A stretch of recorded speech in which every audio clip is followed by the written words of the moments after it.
have another, but when I do, it comes straight from the beaver. Cortney's late talk. Boom.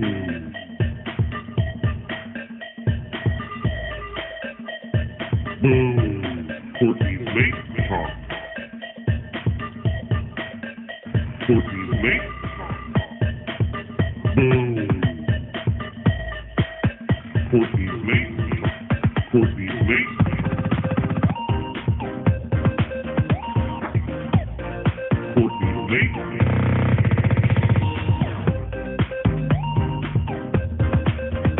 Cortney's late. Cortney's late. Cortney's late. I don't know what's up with that. Come straight from the beat. Cortney's late talk. Cortney's late talk.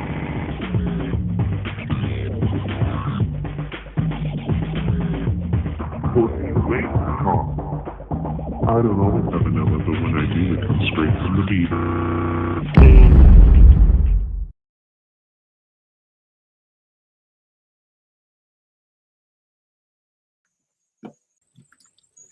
Hey everybody, and welcome to Cortney's Late Talk. I got Shadow here with me today, and the links are all put out there, so if you want to come up, you can. Bob, I emailed you the link. Today's topic is society, what happened to it, pajama pants or sweatpants. Does anybody wear clothes anymore? And that is the topic for this evening. So you can come up, give us your opinion. That'd be great. And it's good to see everybody. Hello, Blue Farm. Hello, Gia. I usually have way more people in here than this. Probably the end of Whyde Family Farm as we know it.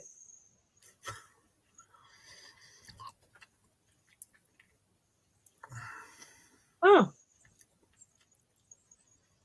You get to go out the house. That's nice. So yeah, just waiting for more people to roll on in and we can get this started. Well, Yeah, it's there are. Huh? 9 watching. Yeah, there is 9. Usually I have like 20 or so. Yeah. If I see a pattern in this, I'll just end everything because I'm just like, Bob, what's the point in just talking to like 3 people or 10 people all the time? Hello, Bob. Hello. Hello, Shadow. That's Hey, just Bob. Sean. That's just a juxtaposed picture. It's not really real. But thank you, Sean. If you want to come up, you can. Here is the link. We would love to have your opinion on tonight's topic, and it'd be great. Here is the link. Why is your hair not green? Yeah. The banner for the show, my hair's green. Oh, okay. Hey, LG, thank you for being here. The old ways. Now people are starting to roll in. Thank you so much for being here. What's up in Sweden today, Shadow? Well, I just woke up, basically. You haven't figured it out yet, huh? Yeah, and I have a board meeting today, so Oh, I will be picked up 7:45. And it's a 1-hour drive to the meeting. It's a board meeting with a civil defense in the district. yeah. So, Well, if there's anything you can share with us about the civil defense, it'd be interesting to learn from you. it's probably a lot of questions will come up on the meeting today. So, Yeah. So what sweatpants and what happened to society? Yeah. that makes you think, Am I making big, Bob? A little bit. what Yeah. the heck? Does it hurt? Are you okay? But I have a cream for that, or a lotion for that. So, kind of gets you to calm By the down. way, how's the syphilis? The syphilis is doing okay. I'm actually collecting the drippings and the green dripping, and I'm just seeing if I can use it as a spread for tuna sandwiches. Ew. No, yeah. Hello, Sean in Alaska. Hello, Courtney. How are you? Good. How are you doing? I am well, thank you. So, what's the temperature like in Alaska right now? It's 14 degrees below zero. Ooh. Yeah, yummy. Yeah, that's picnic weather. Yeah, it's sweater weather. But Oh. so today's topic was what's going on with society? Why are people just constantly wearing sweatpants everywhere they go? And I've noticed this a lot around the university I go to.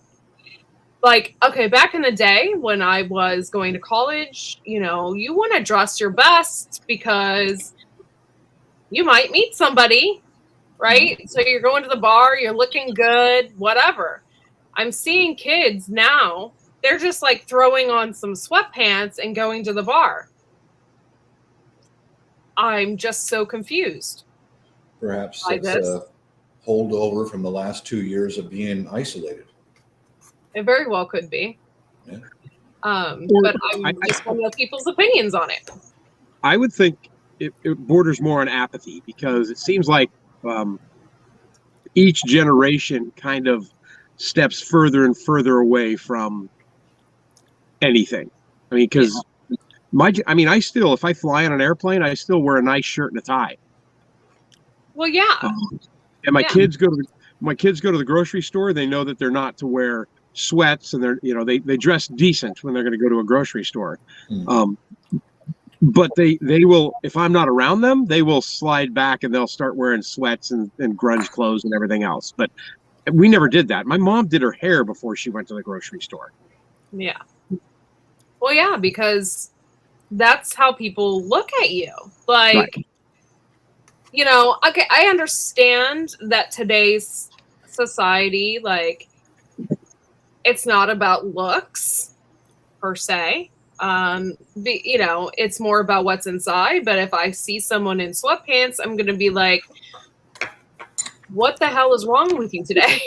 I really gotta add in grocery store or going out locally. No, I don't wear sweats. I might wear a sweatshirt like this, but the pants and all that, no. But when I fly, sweatpants and flip flops. Yeah. Well, yeah, and mainly now I think it's because of security, right? Yeah. Right. Yeah, I want no belt. I don't, and if I need to take off my shoes, which you do 80 times, Blue. just kick those flip flops off, and plus we fly internationally, so I want to. Yeah, you want to be more comfortable when you're on a 14-hour flight or whatever, however long it is. Being an aircraft mechanic my whole life, I know what those airplanes are made out of, and I can't sleep. I can try. They're very safe. Don't misunderstand. They're very strong. They're very safe. But I realize what's underneath those floor panels. Like, oh, there's not much there, really. Bob's biggest fear is he's going to wake up as he falls through the floor right off the bottom of the plane, right?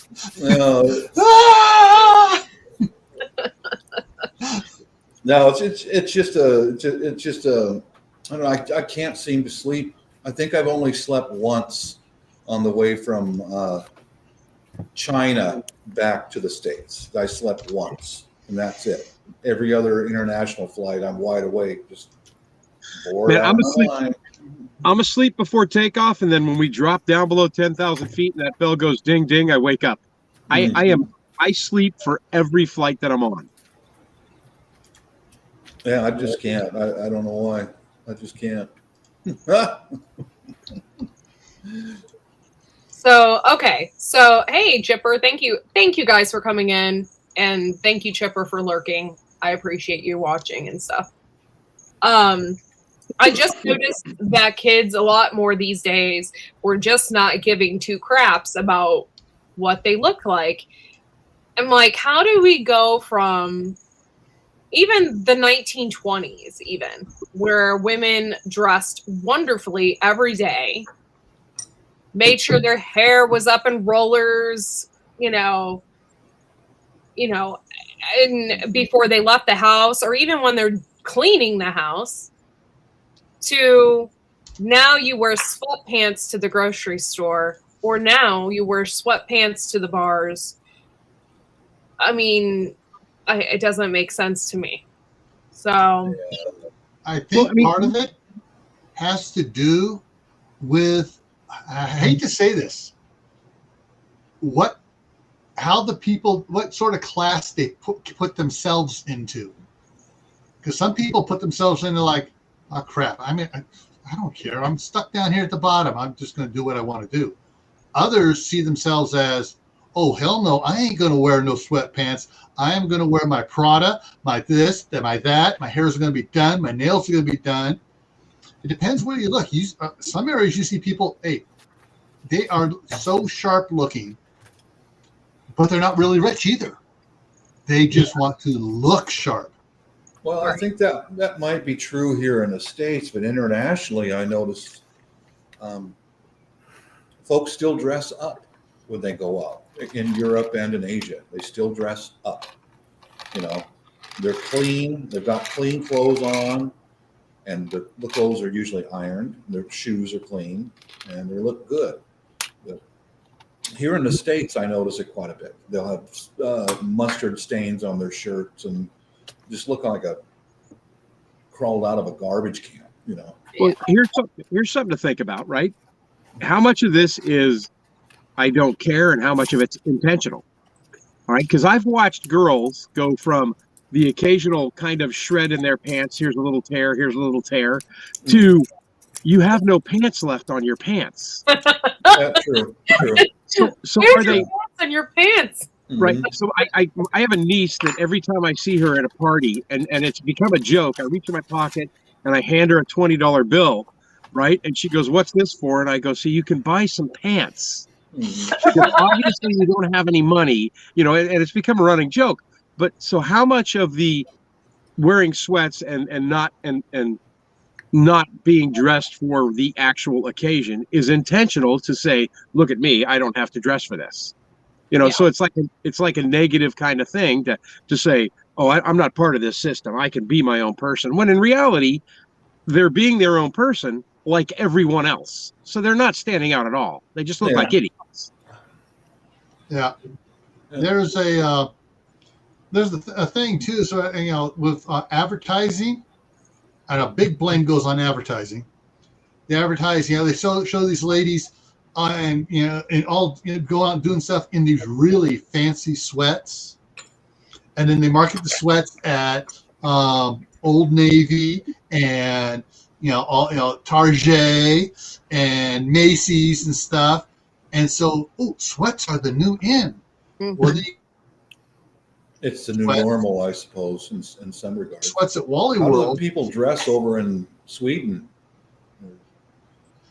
Do the people wear sweatpants when they go out in Sweden, or do they dress well?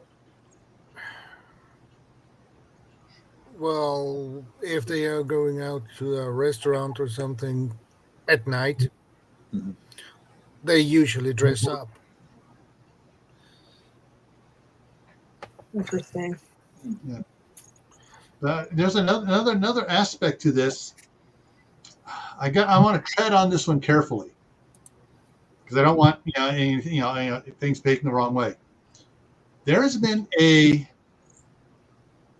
movement in the United States to get certain people dependent on the government.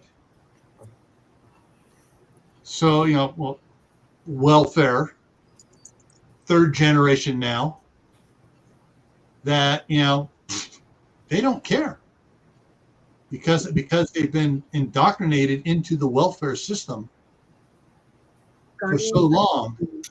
Their parents were in it, their grandparents were in it. Hey! And so there's a lot of them that, there's one of the things, it's like, whatever. It doesn't matter. I just really miss like people dressing normal.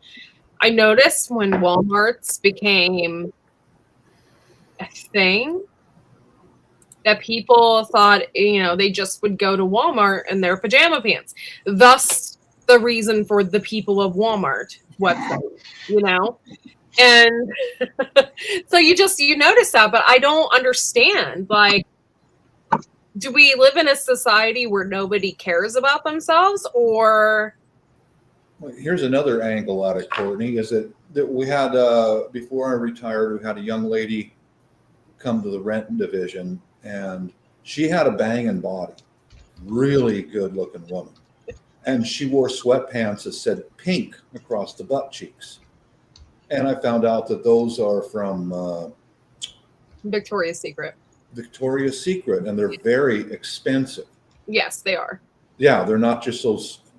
And she wore those as a fashion thing to show off how much money she could spend. Yeah. But they're still sweatpants. Right. That's another weird angle at it. They're using it as fashion. Mm-hmm. Yeah, marketing again. Going back to the marketing. Mm-hmm. Well, the other thing too, thought of it, especially when we were talking about the people of Walmart. Mm-hmm. Some people have seen this and go, well, I can outdo that. Yeah. And they try to go to the extreme of shocking at Walmart. Ooh, did you see me? I'm on the people of Walmart video. I've seen some real doozies on that, I can tell you. Mm-hmm. There is a reason why I don't shop at Walmart. My favorite is when somebody's wearing those tan leggings and it looks like they're not wearing pants. Oh my God. I'm like, it makes you double take. You're like, are you wearing pants? I've seen some videos where I'm all, wait, is she naked? No, oh my God, no, she's wearing leggings. Thank God. Hey, worse than that. And I saw one of these over in San Francisco area. She had a thong on, nothing else but body paint. So she looked like she was wearing something until you walk by and goes, whoa, THO. She had nothing else on but body paint and a thong. Was this in California? Okay, that's a whole other world. Right. Well, that happens down in Florida too. Yeah. And the warm weather climates. Yeah. Mm-hmm. I have to tell you though, and I'm not insulting anyone in Florida. I've been to Florida, I don't know, millions of times. Okay. There's nothing but older people on the beach. Typically, it's old men in Speedos and women with boobs down to their knees walking on the beach early in the morning. And you're like, all I wanted to do was collect seashells. Now I'm getting a show. Mm-hmm. Yeah.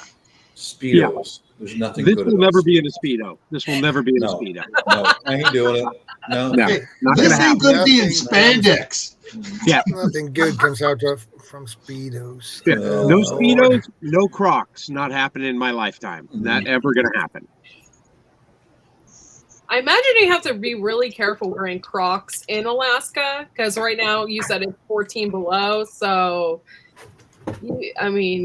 yeah, but these people up here wear socks with sandals, so it's completely different, and it's understandable. But if you're gonna wear, when it's this cold, put some shoes on. Yeah, it just makes no sense to me. I shake my head. But again, these are people that are dressing for who they think they are as opposed to who they really are, right? Years ago when I was, first starting to interview for jobs left and right, I was told by my dad, you dress for the job you want, not for the job you have. So, I've never gone to an interview where I haven't worn a pressed shirt and a tie. It doesn't matter what the job was. I wore a pressed shirt and a tie because I was going to work for somebody. I wanted to show them that I respected them enough to dress properly, even if that wasn't what I was wearing when I worked. Yeah. So I've got to comment quick. I just was raised differently. I was raised to dress your best. And I was also raised that you need to have makeup on your face before you leave the house, kind of thing too. Like that's just how I was raised, and that's just how I am. And you know, my mom was very old school, as you would say. So yeah, so I can definitely add something as well, real quick, on the side to this. How by the way, everybody? Good to see everybody here. how you doing? Good. I'm so good. Just happy that it's December. I finally finished like a lot of the things for the year. My necklace is being a bit weird. So just give me a second. There we go. All right. So what I was going to say is Sean in Alaska was saying that you dress for the job that you want and not for the job that you have.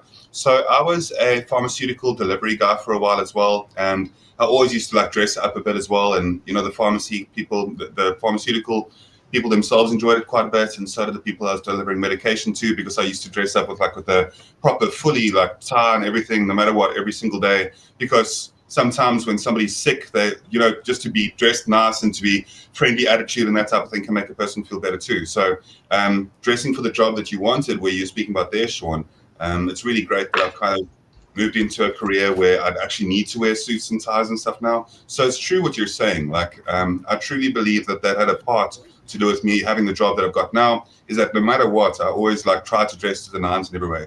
One point that I quickly wanted to make as well is that recently there's a movement where people wear only like a certain color shirt, and they fill their wardrobe with a certain color shirt. And the reason behind it, of course, you may know that Steve Jobs with Apple, I think, was one of the first people with the initiative behind it, where they have so many different complicated decisions to make in a certain day that they would rather go to their wardrobe. There's only one shirt to make. You don't have to sit and be like, what am I really going to wear today? It's just throw on the shirt you wear every day and off you go. So I think it comes down a lot to people's personal preferences. I'll always support people if they want to wear body paint, that's fine. But it's like it comes down to what people kind of want to wear. And I also will be like, they can wear the body paint, not me or my family. Like they can wear them. So yeah, it's a great topic. I just wanted to add a bit of 2 cents and just say hello to everybody. Well, I love having you on panel, so thank you for coming up. Yeah, it's a pleasure. Great point. Here I am critiquing people for what they wear, and I wear a kilt almost 90% of the time. So Okay. Ain't nothing wrong with a kilt. No. It's what you wear under the kilt that counts. I wasn't gonna go there. if you wear anything under the kilt, they call it a skirt then. But yeah, no, that's like, I don't know. That's like who you are, you know, but it's just, are sweatpants who they are? I think it's who they're trying to be. Yeah, for sure. Yeah, it's not who they are. It's who they're trying to be. And Tibor had a good comment here, too. The change I've noticed is dads letting their 14-year-old daughters leave the house in super short shorts and basically made up like little ladies of the evening. And my daughters, before they went to school every day, had to show me what they look like. And they didn't play the game of I'll change when I get to school, because they never knew when dad was going to swing by school to say hi, because I would do it. But I was also the dad that on Valentine's Day, when their bus dropped them off at the bus stop, was standing there with a flower and a box of chocolates for my daughters, and all their girlfriends were like, "Oh my God, your dad is so cool."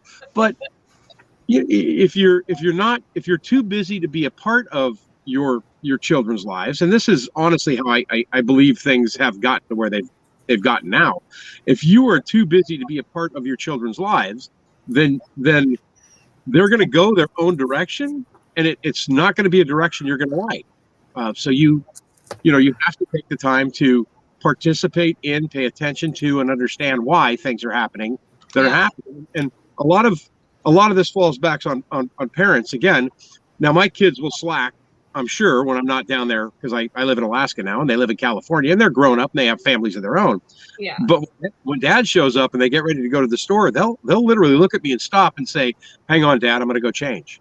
You know, and to me, that makes me feel extremely good, you know, that they respect me enough to know that, you know, there are certain standards that I have and that they're going to try and comply with them as close as they can. I don't expect them to be what my mom was, type of deal. But again, I think a lot of it boils back to families and parenting. Yes, I think that what you've done is a brilliant thing. You've essentially had them not just respect you, but respect themselves, and that's the important thing.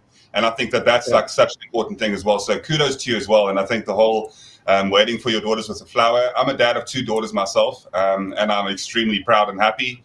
And I wouldn't change it for the world right now. But I just got to say that I like you the more you talk, Sean in Alaska. I definitely think it's awesome. I'm telling you, daughters are awesome, man. They're great. My oldest daughter has 3 boys now, so she's done. She goes, I'm not trying for a daughter again. And she goes, what do I do? And I go, I don't know. I raise daughters. I go, I have 3 brothers. I have no sisters. I go, I'll just tell you what my parents did. They beat us every day because we were animals. And I go, but my daughters are awesome because all I have to do is look at my daughters and go, I am so disappointed right now, and it devastates them. I mean, it devastates them. So, I mean, even my oldest daughter now is 32, and I'll go, do I have to use the D word? And she'll go, no, Dad, don't say it. Don't say it. It's so cute. Yeah. I love it.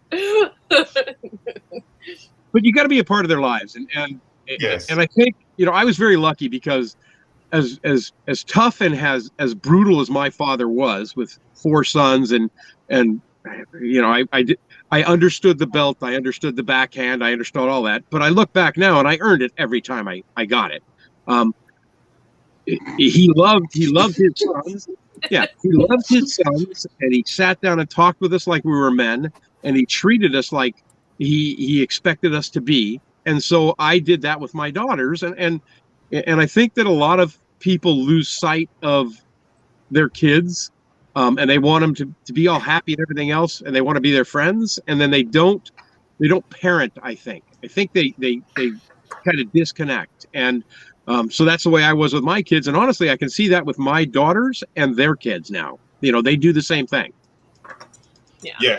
Yes, I think that's really key as well. So what I've got involved in is, because I'm a huge advocate for survivalism, outdoors, preparedness as well. My daughter's joined previously this year. She joined the Cubs, so the Global Scouts and Cubs movement as well, where they can get associated with new friends, and it's just really fun.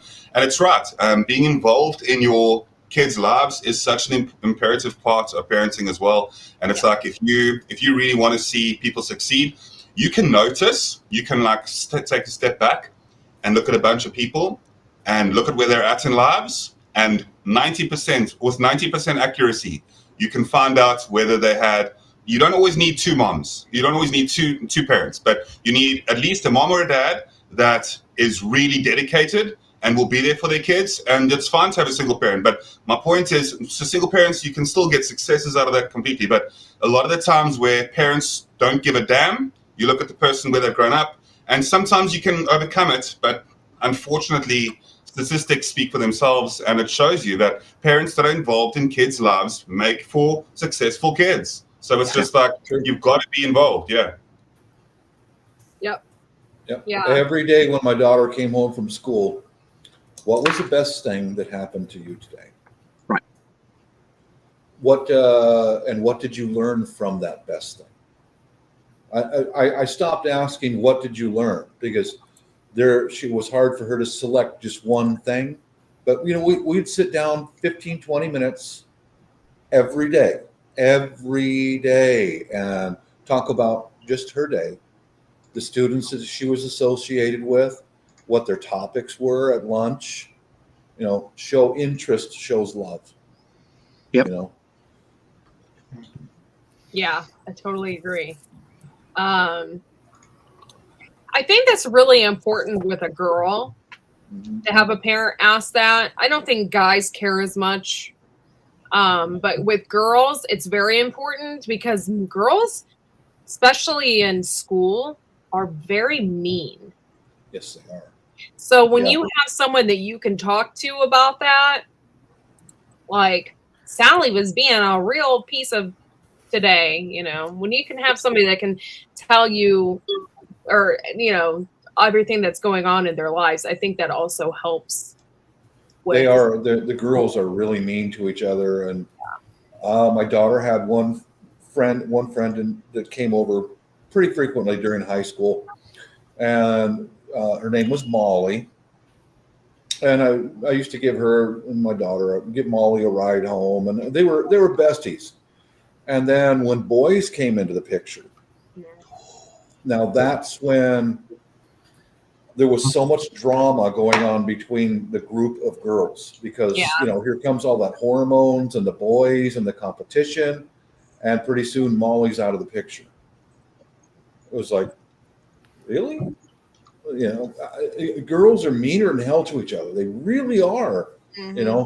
They don't shout and punch each other in the face so much, but they really are brutal to each other, especially when you factor in the online harassment that we didn't have in my generation. It just wasn't there. It was face to face, Right. But now it's really vicious. Yeah.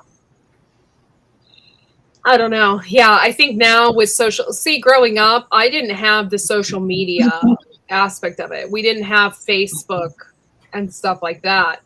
I think growing up with that is exceedingly difficult because, people post and say and do whatever they want. Yeah. And so, I think that would be extremely difficult to grow up like that. Yeah. It's also, sorry, go ahead. I'll just add in this, give two examples. My daughter's original Facebook, she had all kinds of people on there. And I'll look at her Facebook occasionally, and now there's just a couple of people, and they're family only. And then one of my nieces over in the Philippines, she has 2 or 3 Facebooks, and she'll close new accounts pretty frequently. And I think it's girls harassing each other. I mean, I'm really sure it is, but go ahead, Guardian. I'm sorry to interrupt. No, it's perfectly fine. I actually just think that what you see with social media as well, it's become difficult for some people. When Cortney said that, we grew up in a generation without the advent of social media, I'm really happy that we did. I'm really happy that I grew up in a generation as well where the game Snake itself, where you got to not bite your tail, was all bad. Like that was like the benchmark in gaming on phones. And I think technology is a good thing as well, but absolutely, like now more than ever, it's become difficult for people because they've lost the ability, and the innate skill isn't around anymore either. But they've lost the ability to kind of socialize as well, to in person. You'll find that sometimes these wonderful looking people on the outside are actually just extremely intimidated by like social experiences, like even greeting other people or something like that. It's become something where, because everything's online, it's so easy for them to do online, but as soon as they're in person, it's become almost like such an alienated thing to be able to just engage with another human. So it's unfortunate that it's heading that way. Yeah. Prior to the online, there were immediate consequences to your action. And I've noticed that's one of the reasons why I closed my Facebook account to family only, is I would get insults hurled at me online. The same with my YouTube account.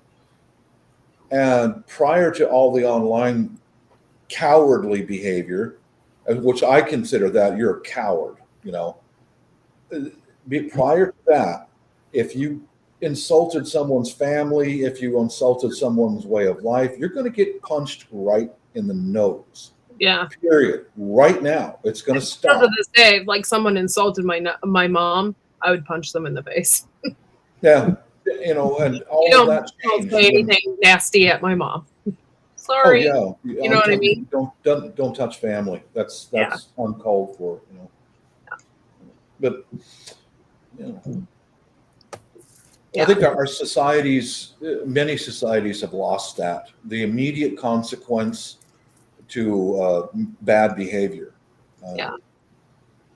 Where do you think that's all coming from? Social media. Yeah. Do you think so too? Yeah, I do. I think it's because okay, generally speaking, we're all older adults here right now. So we grew up in an era that we had to learn social skills before we used social media. And I think that the big problem is that when your 6 or 7-year-old gets their first cell phone and they're immediately engrossed in social media and Minecraft and all these other things, they haven't developed the skills properly to be able to socially engage with people online at the same time. So there's a huge disconnect there. And that's why both of my daughters, even though cell phones were very popular, didn't get their first cell phones till they were 16. Because I said, you're going to have to show me that you A, need it, and that you B, can use it, trustfully, so that it's not going to become your life. And then when they'd walk in the house, the cell phones went right on the desk when they walked in the door, and they didn't pick them up again. I mean, you don't need that. You're home. If you want to chat with your friends, get on your computer and chat with them while you're doing your homework. I go, but know that I'm going to check up and make sure your homework's done too. But I think that, there's a sacrifice that has to be made on the parenting side, and there's a sacrifice that has to be made on the child side. But, together it's going to work out a lot better if your kids are older when they start getting involved in that stuff, as opposed to using it as an electronic babysitter. And that's what it's become. There is a challenge because it's true. It is obviously a lot easier for people to kind of, delegate their responsibility of parenthood to technology, which is what is happening. It's unfortunate that is the case. However, there is another side to it, which is kind of like a catch-22, right? Because what you've got is a situation where we live in a world where the dependency on technology and the kind of like the way that a kid is kind of used to and accustomed to tech and how fluent they are with certain technologies, it can. I would say maybe a decade ago it wasn't so impactful, but more recently it can be as well. Obviously, not the cell phone thing as much in social media. That's not going to help them. Well, surprisingly, there's actually jobs. I say that, but when I speak, I've got to question myself, because the other day I saw jobs for Instagrammers, actual jobs on a resume place where they actually have jobs or job opportunities advertised. They actually have Instagram and social media jobs. So before I say that correctly, I'll actually take myself a step back and say that there is a requirement for the youth these days to be at least more computer savvy, so that when they're going into the workspace with certain tech, it is almost a requirement more and more. So in a lot of ways, yes, absolutely social media is the devil. One more thing quickly, if you watch the documentary, The Social Dilemma, it seems that we're talking about all of this. The Social Dilemma documentary pinpoints exactly everything that we're saying and the reason why it's such a bad thing too. It explains specifically why the people that are even at the heads of these companies refuse to let their kids use this technology, which should make you think about the actual way that the technology is designed. In every single way, it's designed to bring you in, keep you there, and basically make sure that you don't care about anything else except for that. So yeah. Hey, I'm getting. Oh, thank you for getting rid of the porn bot for me. Appreciate it. That's the last thing we need up in here. Oh, we got several different ones coming in. Ooh, it must really like me tonight. But yeah, so I don't know. You're right about that. They're forced to use the technology. It's it's a catch-22, because you want them to learn it, but there's so much bad stuff on. There is, yeah. So your title of your stream about clothing as well, I think that's something where, there's an attitude within the youth as well where it's about wearing pajamas. It's almost like I don't care about society, so I'm going to wear pajamas to Walmart, or I'm going to wear pajamas to the local store. That's what it's about as well, I think. And I just wanted to comment on the actual title of the stream as well, quick. Yeah. Kind of a rebellion thing. Yes, absolutely. Yeah. And I'm a kid of the 70s. So, when I was a kid, it was, we all dressed like John Travolta from Saturday Night Fever. It was a rebellion thing. But the rebellion was different because we were actually pretty classy back then. Did you wear a leisure suit? Did you? Oh yeah, I had a 3-piece Angel Flight suit. I was in Angel Flight's 3-piece. I had the long flowing hair, before all this happened. I wore the puka shells and the shark tooth, and because I grew up next to the beach, and then yeah. So that but I think every generation has its has its little rebellion thing that it does, and everyone's been different. But I think this one, or even the last two, have really strayed further than the previous 10 combined. Yeah, it's almost like the lost generation. Like, do we know who they are? Well, here's a great example. So my kids, I'm a baker and I'm a cook, and I have been for years. I owned restaurants, I owned bakeries, I did all that stuff growing up. So every birthday party, I baked my kids their own cakes, right? What kind of cake do you want for your birthday? I bake it, I decorate it in the house, did the whole thing. And then, every holiday I cooked, and I was a single dad. And they were with me on holidays, on the big holidays, and they were with their mom on the other holidays. But my daughter just messaged me yesterday, and she goes, "Hey, Dad, I'm getting ready to cook something. I'm getting really tired asking my husband how I cook this stuff." And she goes, "I know I should have paid more attention, but it's awesome when they come back to you and start asking you about that kind of stuff, because now you're like, okay, hey, try this, try that." I told her, I go, "Were you paying attention at all?" She goes, "No." And I go, "Okay, don't cook anything in butter. Butter burns. That's why I always use olive oil and just add butter for a little bit of flavor in there." And she goes, "That's why this burned the last time I made it. How come I didn't learn this?" And I'm thinking, well, I learned that because I grew up in restaurants, but we actually used to have a class in school that you could learn how to cook. They don't even do that now. So now kids, yeah. And having parents, working in a grocery store, the amount of processed, ready-to-eat meals that I see people buying, I just shake my head and I'm thinking, you could make that for so much less, and it would be so much better for you and taste-wise, but they can't be bothered to do this. It's amazing to me. Yeah, I think also our society is super busy all the time. So to make something, you know what I mean? I make stuff because I'm a stay-at-home mom. Like, I do make stuff, but like mom and dad both work, so I hear that, and I had the same discussion with my daughter so they're remodeling their house, and they're going to flip their house, and they're going to buy another shack and remodel it because he's a carpenter. That's what he does. Oh, okay. And she goes, "Dad, I don't know how he's going to have time to do this." And if he goes to work for somebody instead of just work. And I go, "Wait, he's a carpenter." She goes, "Yeah." And I go, "So he does this for a living?" She goes, "Yeah." And I go, "I work in a grocery store 40 hours a week now.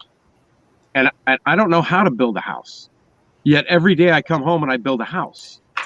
So for you to tell me he's not going to have enough time to come home and do this after he gets off of work means nothing to me, because it's all a matter of, do you want it?" But again, it's that disconnect of, my generation was like, I don't care what it takes. I'm going to work and I'm going to make this happen. Where I see in my daughter's generation, how come this can't just happen now? Why do I have to work so hard? And I blame myself for that. I blame parenting for that, on my part. I should have instilled in them more that if you really want it, you need to work for it. But, Yeah. Very interesting. Yeah, I didn't know that about butter, though. Yeah. Now I'm going to, but I use olive oil and everything. Right. I love olive oil. Yeah, each oil has a different temperature of a different smoke point. So butter has got a really low smoke point. So if you're just cooking eggs and it's just going to be something you need to flip real quick, sure, you can use butter, bacon grease. But if you're going to, like tonight, I cooked up a steak, and so I throw olive oil in the pan and a little bit of butter to add some flavor to it, because combined the two won't burn. Yeah. I actually use a lot of ghee. I know Old Ways just said ghee, but I use it, and pretty much olive oil and ghee are the two top things that I use. And I use ghee when I'm cooking in cast iron. I really like it. I like the flavor. What's up, Josh? Hey, Josh, thank you for coming in. Are there any cowgirls? Is that what you're saying, Star? I don't know if there's any cowgirls out there.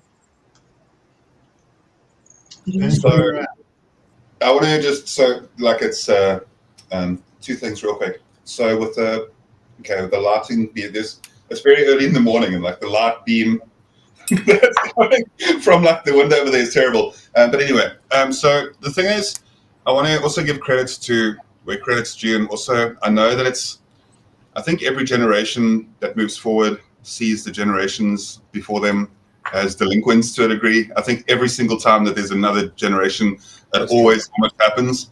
So I think that there is credit where credit's due when it comes to some of the generation that with the younger generation as well. I've seen things that give me an intense degree of hope for the future as well, even though we do have because you see, you've always got to look at if you're looking at the negative sides of something, it's always best to try and also look at the positive side, right?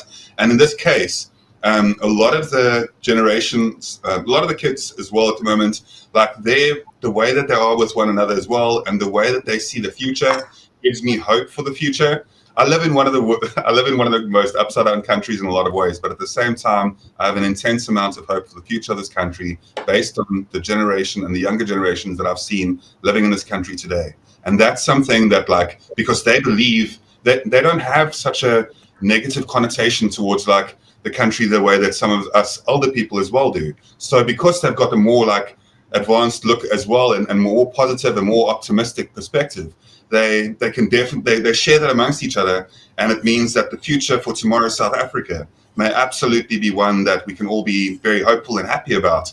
And that's only testament to to some of the people in the generation. The most incredible, I think you've got to surround yourself with more of the generation and listen to where they're coming from. And sometimes you'll actually be like, wow, there is some hope for the future. You know what I mean? It's just, I think there's everything that's the beautiful part of change, is that it's a guarantee, and that as time moves forward, in with the new, out with the old type of thing, when things happen, there's actually a beautiful element to that, where we have to understand that change can sometimes be a good thing, and that the next generations, if we believe in them and if we provide them with the opportunities that they require to succeed, maybe we can see a much better world ahead of us. I know that I get deep on this type of thing and I end up in a tangent and a ramble, but it's stuff that's important to me because the future is extremely important. And in the side chat, they're all speaking about artificial intelligence and how artificial intelligence can raise. And I just wanted to say, comment on the side chats conversation just for 1 second, and just say that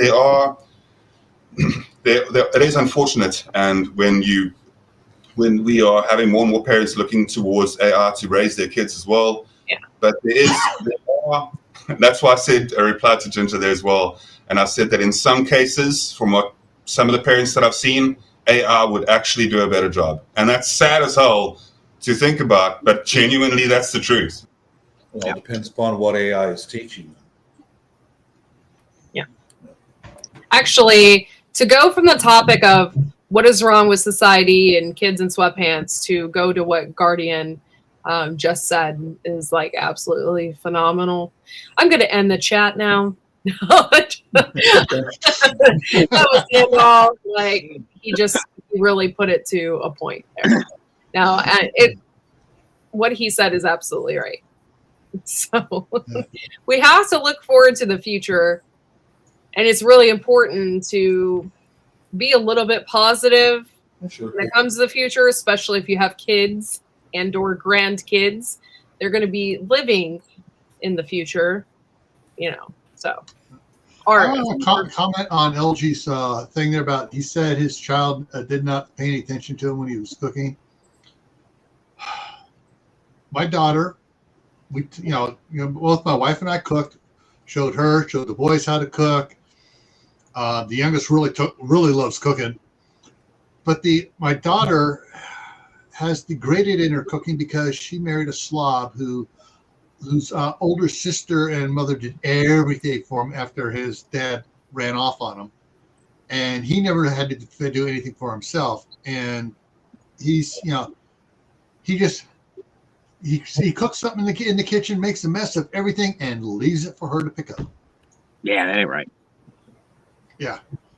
And it's like, she gets tired of cleaning up after him, and it's like, she doesn't do all the cooking she used to do because she's tired of cleaning up after him. She doesn't want to have to clean up after herself as well. Yeah. Yeah, I can get that.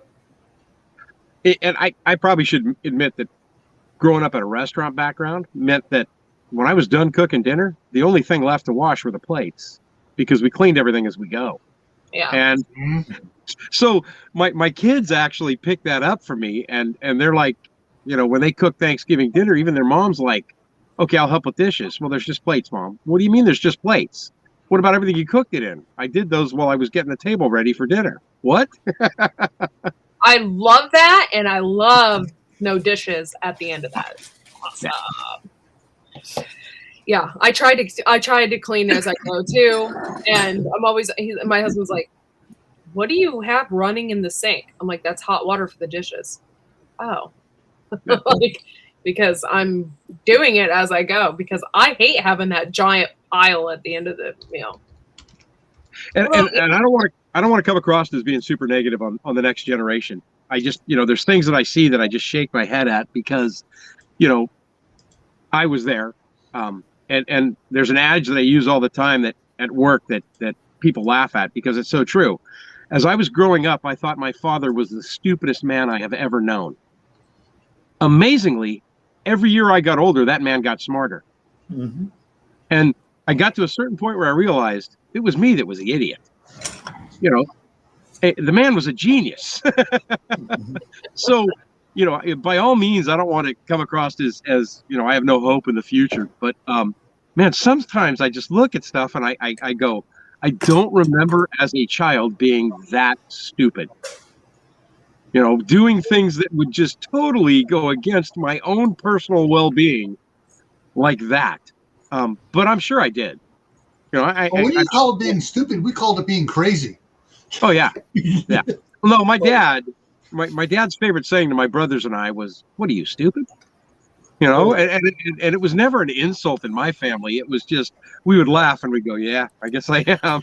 If you notice, each generation, for the responsible young people, everything changes as soon as they have children.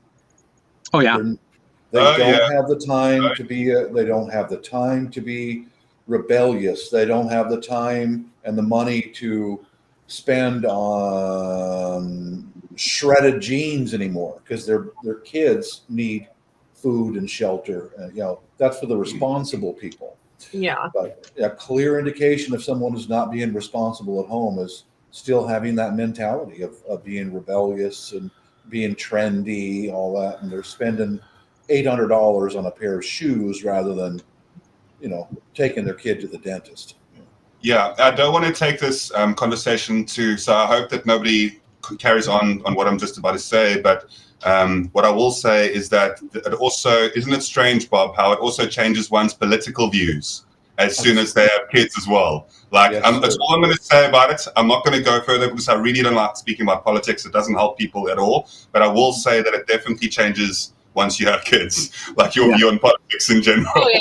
I mean, I will admit it. I was a huge lib. I was in college. I was wild and I was crazy. And then I got older and was like, what the hell is wrong with me? And do you know, I'm sorry to interrupt you, but are you familiar with the saying that if you're not a liberal by the age of 20, then you have no heart. And if you're not a conservative by the age of 40, then you have no brain? Like, there's that. It was just, I was just in that time period where I was like that. And I got older. And I think you realize when you start getting things, because when you're that young, you're not worried about health insurance and you're not worried about that kind of stuff.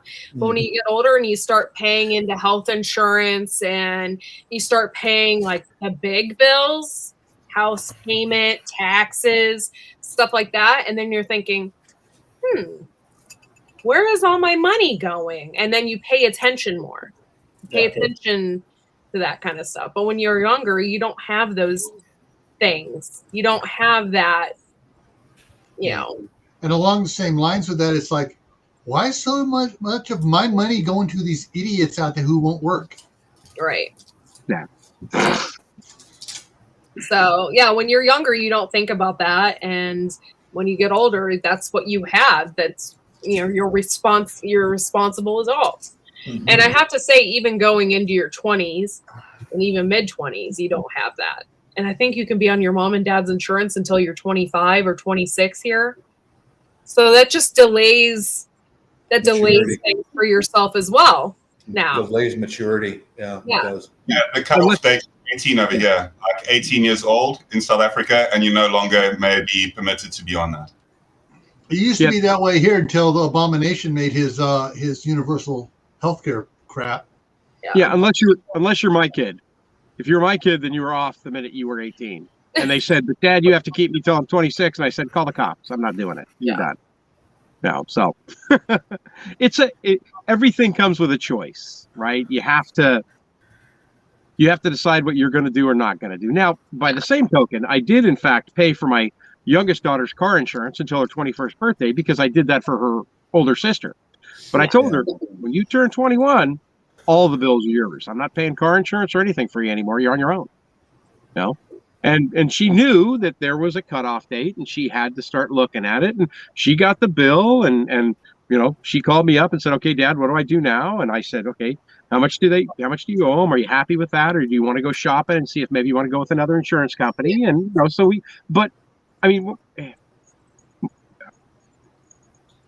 my mom said it best. When you're a parent, you're a parent for life, and that's what she told me. You're never not a parent, So when the kids need anything, and you actually look forward to the point where they're going to call you and ask you for your advice, because it's kind of like full circle, right? At that point, you're thinking, wow, they're finally interested in what my opinion and what I have to tell them. So maybe something I said got through to them, and I did good as a parent, I can't remember how long my parents paid my car insurance. They paid it, I think, till I was like 20, But, I was going to school, and I was also working. So I was working and going to school, So they helped me. But, yeah, like, as soon as I, got on my own, everything was my responsibility. So I don't know. Courtney, have you seen Step Brothers with Will Ferrell? Oh, I love that movie. So, it's been a long time. Oh my God, that movie's so great. Yeah. Did you touch my drum set? Did you touch my drum set? That's such a good movie. And I'm a huge Will Ferrell fan, right? Like through and through. And there's a lot of, I think that there's a lot of truths in that movie as well. But yeah, it's definitely, if somebody hasn't watched it over here in the panel, definitely over the weekend, if you want to do yourself a huge favor, go watch Step Brothers by Will Ferrell. You'll absolutely love it. And yeah, go ahead. I always need a good laugh. Oh yeah, it's really good. Also, people might not understand this as well, and those that know me a bit more will also know that I'm surprisingly very centrist, in a lot of ways as well. Like, I also understand the plot on both sides. I get it. Like, we all have different opinions. It's fine. We're all human, whatever. But it's just like, when it comes, no. I don't even want to touch on politics again, because I know that what I'm just about to say is going to incur more of a conversation there. So what I will say about the Step Brother thing, and about movies like that, if you want to have a really good laugh, it does take a bit of getting used to. It's almost an acquired taste. But Key and Peele, who do Comedy Central, Key and Peele do a lot of different skits. And if you actually watch them, YouTube will start giving you more recommendations of their skits, right? And they have an immense amount, such a deep ocean of really silly but stupidly funny, just great little skits that they do. So Key and Peele, please check that out if you want to laugh as well. I'll sometimes just go through half an hour, and it'll just make me feel in a better mood afterwards. But just definitely check that out. To do that. They are old. Key and Peele are old time humor. They make fun of everything. They are. Yes. They are. They cannot be on regular television because the stuff they do is just so hilarious. They have a skit on zombies, where it's like the zombie apocalypse, and they've got, you know where I'm going with this, right? And they've got the guy that played Kevin Sorbo is in it in the beginning. Oh my God, I love Kevin Sorbo. And he gets killed right away, but the zombies won't attack them because they're racist zombies. It is so funny. It is so funny. You will die laughing. You got Key and Peele are. If you are having a bad day, you just watch Key and Peele. And if you're wondering who they are, if you've ever seen the skit where the substitute teacher is pronouncing everybody's name wrong, is Ron in the class? Ron? That's Key and Peele. They are just great.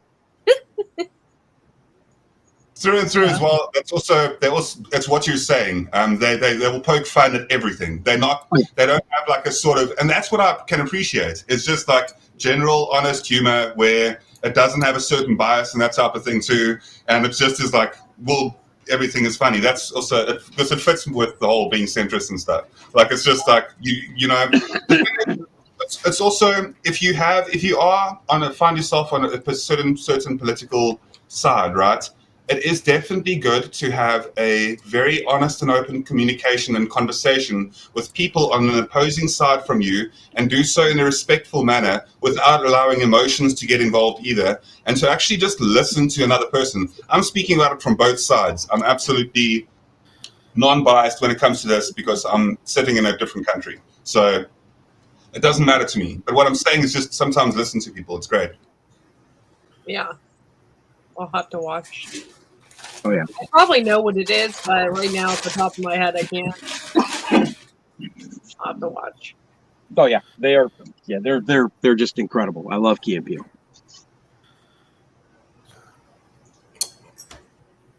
All right, guys. Anybody else? Anybody out there want to talk about the topic tonight? Are you guys wearing sweatpants as we speak? Yes. I'm at home. No. He's not wearing any pants. That is okay. Oh God. All right, here we go. Here's what I'm wearing. Levi's. Khakis. 518s. Levi's are brilliant jeans. Levi's are amazing. They will last you forever if you look after them. Yeah. Surprisingly, they're really big here too. Like, I'm sure it's an international thing. Like, Levi's made it really, really big out there. I know that if you look into any company though, I'll be saying that Levi's great, and then you'll find out that there's some sort of like dark side to Levi's. Of course, yeah. like a Nestle type thing. If you guys know what I'm talking about. That is usually sponsored by the competition company. Yes, surprising, right? Yes, it's surprising how that turns out like that. Yeah, They just pay the news readers to read a script, and child laborers, and whatever. I'm so glad I turned my TV off all those years ago. Yep. Yeah, I don't watch television very often. I despise it. Yeah, the thing is We obviously just got on men's sweatpants.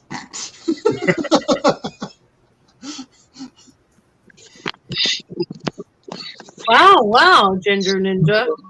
There you go. Of course, earlier she said in the summertime, or whatever, she wears a summer dress, whatever. In the winter times, she wears so many layers, she looks like a potato with arms.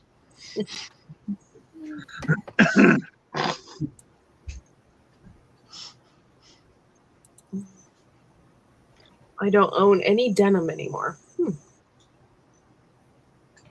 Yeah. Is there a specific reason for that, LG? If I may ask, if you don't want to answer, that's absolutely fine. I respect your choice to do so. I'm just saying that it's interesting as to why you wouldn't wear denim.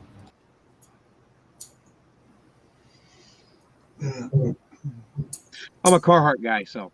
Of Fishes and Love's Life joined. I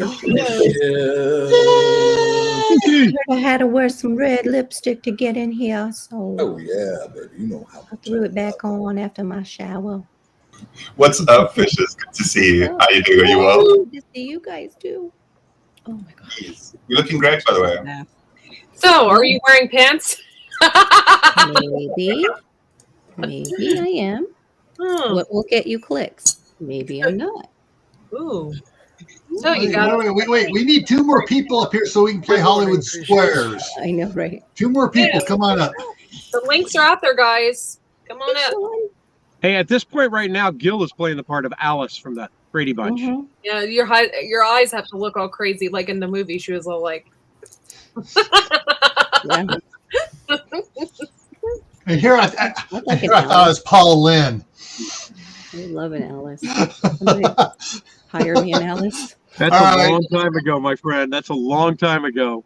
And below you was Charlie Weaver. Yep. That was back in the beginning of it. Don't even remember that. That's even Hollywood past- Squares? No. Hollywood No, Squares. the name. Charlie, Name. Charlie Weaver wore the hat, wore the hat with the bow tie, and a little, like a little thin type hat. You ask him anything about American history, he can quote verse and chapter to you. Wow. That's like watching Charles Stanley when he does anything like teaching or he's out in public. That pastor that's been. I in jail remember for a long who time. was sitting there. That was Buddy Hackett.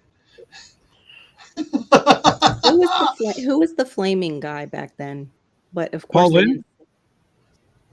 Paul Lynn. Oh, gee, yeah, he was all. Yeah, he was absolutely hilarious. Uncle Arthur and Bewitched. Right. Yeah. Oh my goodness. That's when TV was good and funny. There's some funny stuff on TV now too. I don't watch TV. Somebody Yeah, will tell me about a show, and then I'll go, okay, let me see if I can find it, and I'll download it on my phone because I do everything on my phone pretty much. So Same. Pretty much same. Unless we can get it Star. through YouTube on our Ghost Rider is the flaming guy of the comic books, yes. Yeah. In a couple movies. Wow. Very good, Star. Yes. Johnny Flaming, we Blaze, meant in another Ghost way. Rider. We meant flaming as in the girly boys that are over there that you said they'll give gifts to, but he just didn't dress like a female. But he had very feminine characteristics to the point where Skinner Farms joined. he was close. Hey, Josh. I did catch just a little bit. Right before I hopped into the bath of what Sean was saying about you guys were talking about dressing and girls dressing like ho-hos and how he kept after like his daughters. My dad was the same way. I went out bike riding and he really saved me probably from entrance level drugs. The kid was like rolling me a joint and I had disappeared on my bike and he went after like looking for me in the neighborhood. He saw my bike in front of this kid's house. She was a girl that I went to school with. oh my God. Knocked on the door and I was like, he's like, I don't want to hear it. I didn't know where you went. You didn't say where you went. Just let's go. And I was like, thank you. Because I was like in one of those moments like, I don't know what to do. I'm like in 8th grade and I'm not ready for this moment. Yeah. But, her family was a bunch of hippies. It was okay if they all did that. And that's fine. But I wasn't. And I was scared to death. But yeah, my dad wouldn't let me, he would always say like, oh, that's your like floozy hairdo. Can you? I'm like, thanks, Dad. Yeah. Thanks a lot, Dad. Yeah, thanks a lot. But he would let me know. Yeah. My Now dad. looking back at that, I think I would have done anything for my dad to say that to me. Now that I think of that, because now that my dad is gone, like I you know. just appreciate stuff like, Yeah. That more often. You're like, Mhm. oh, Yeah. like, Like he could, back then, he could call me ding dong, and it wasn't like, oh, that's emotional abuse. No, I didn't take it that way as a kid. No. I didn't at all. Because he balanced it with love, and he balanced it with good intentions, and letting me also follow him around and learn stuff when he rather I wasn't there. Like he would rather just get the job done twice as fast, but he taught me. So, but yeah, I appreciate that, Sean, that you were a dad like that. I think that's awesome. Yeah. That you made sure your girls weren't looking like floozies, and then also you greeted them at the bus stop with love, with what you wanted to see them be treated like sometime in the future. Yeah. Exactly. You set a good example. Yeah. Definitely. The only My thing dad I just think took I my really hand. did good for my daughter, so I teach her all the other stuff, was when she was starting dating, I go, you got to bring, the boy does not honk, he's got to come to the door, come Yeah. in, meet us, and I'll be cleaning my guns. Yeah. So he better be a good guy. She only brought 3 boys home, and 2 of them, last time they dated her, the other one goes, your dad is cool. Hey, Josh. He got thumbs up. I don't think my dad. See, my dad always worked, so my Yeah. dad never got to meet any of my like younger boyfriends. Yeah. Like, My dad didn't. it was meet always many of my them. mom was always the one that got to meet them. My So mom did too. yeah, so that never really happened. Yeah. Although my dad met that, you know the story. I don't know if Sean knows that singer that was from like a metal band. He was like the head. It was a garage band, lead singer, real long hair, wore no shoes, wore like the whole outfit of a lead singer from a metal band, and would show up at the door and just knock on the door. Well, my dad knew that I thought he had cheated on me at a concert. And he shows up and he's like at the front door, and I'm like, you know what? It's just not going to work out. I'm sorry. And like, this is young stuff. Like, I wasn't even physically really involved with him that much. Like, but he was with some floozy at the place, my friends told me. And I was like, it's not going to work out. But, thank you for your interest. Thank you for your interest. Kind of thing. And Door my dad, slam. I didn't know my dad was over here hearing the whole thing. And so I shut the door, said goodbye. I turn around, there's my dad, and he's just got his hand out like this. I love it. Oh, that's so great. Didn't even have to say a word. Nice. Star wants to know, did he have a mullet too? No, he had full on long hair. He had the manes that they all had back then, teased and looked like he didn't wash it. Oh, so it was like an 80s Caribbean dude? Oh my god. Oh boy. Yeah. But it was metal, so it was a little more tamed. It wasn't, it wasn't like Rat, like where it's like 80s big hair. It wasn't like Rat, it was more like Dawkins. Yeah, maybe Dawkins. Yeah. Yeah, Maybe, like Don Dawkins. yeah, I don't know. I got They use product. so long. Maybe, not even White Snake. I don't know. It was a little flatter. More Maybe like David Lee Roth. Yeah, more like David Lee Roth, Kaylin. Yep. That was I was trying to remember his name. I just couldn't remember his name as they say it. And when David Lee Roth cut his hair, he looked like a Jewish jeweler to me. He looked like the guys in Boca that I would go see to get my jewelry fixed. I was like, what happened? That's so funny. You look like my dad's friend or something now. Wow. What happened to you, man? So funny. Like, what hair can do for a guy. Oh my gosh, as far as that. Like, just from going real long to short, how much it was like it could change your, like, I didn't notice that about you before. Wow. Okay. One of the guys I grew up with working. What? I'm going to have to jump off here. I got up at 2 o'clock this morning to go to work, and I'm getting tired. Yeah. Okay. Well, thank you for coming up, Sean. I like that fullness. Thanks for having me. Good chat with you guys. What was that? I like that. It's looking good. That's my winter dew. Very nice. It'll be gone. March or April, it'll start itching too much. It'll be gone. Yeah, I bet. I've really enjoyed the conversation and getting to know you, Sean. I think it's the first time that we've been on a panel together, and it really was very, very nice chatting to you, and it's awesome to have a day. Enjoy the rest of your weekend, by the way. Thank you. You as well. It was very, very, very fun. Very, very nice conversation. I like that. Yeah. Definitely chat to you soon. Love you, Sean. Have a good day. Have a good night's sleep. Have a good night. All right. Talk to you guys later on. Have a great evening. Bye. Yeah.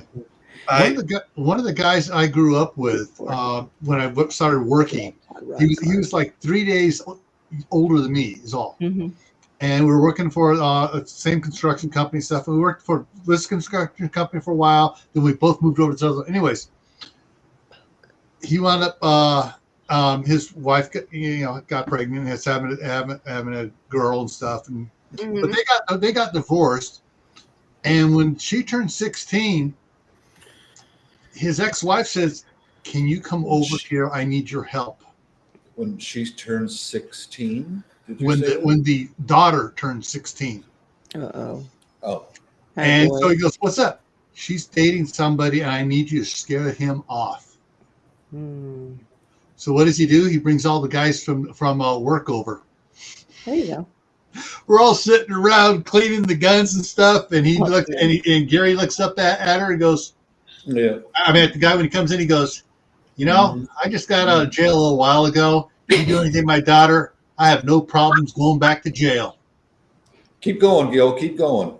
And that was all it was. The guy turned around and Keep left. going. Come on. There's got to be a heroics in there somewhere. That was. I mean, the kid turned around and out the door, and he was gone. Really? Would not talk to his daughter again, because here's all these guys, construction workers, grimy, some with tats and everything else, and all around cleaning guns and stuff, just looking at the guy like, keep adding.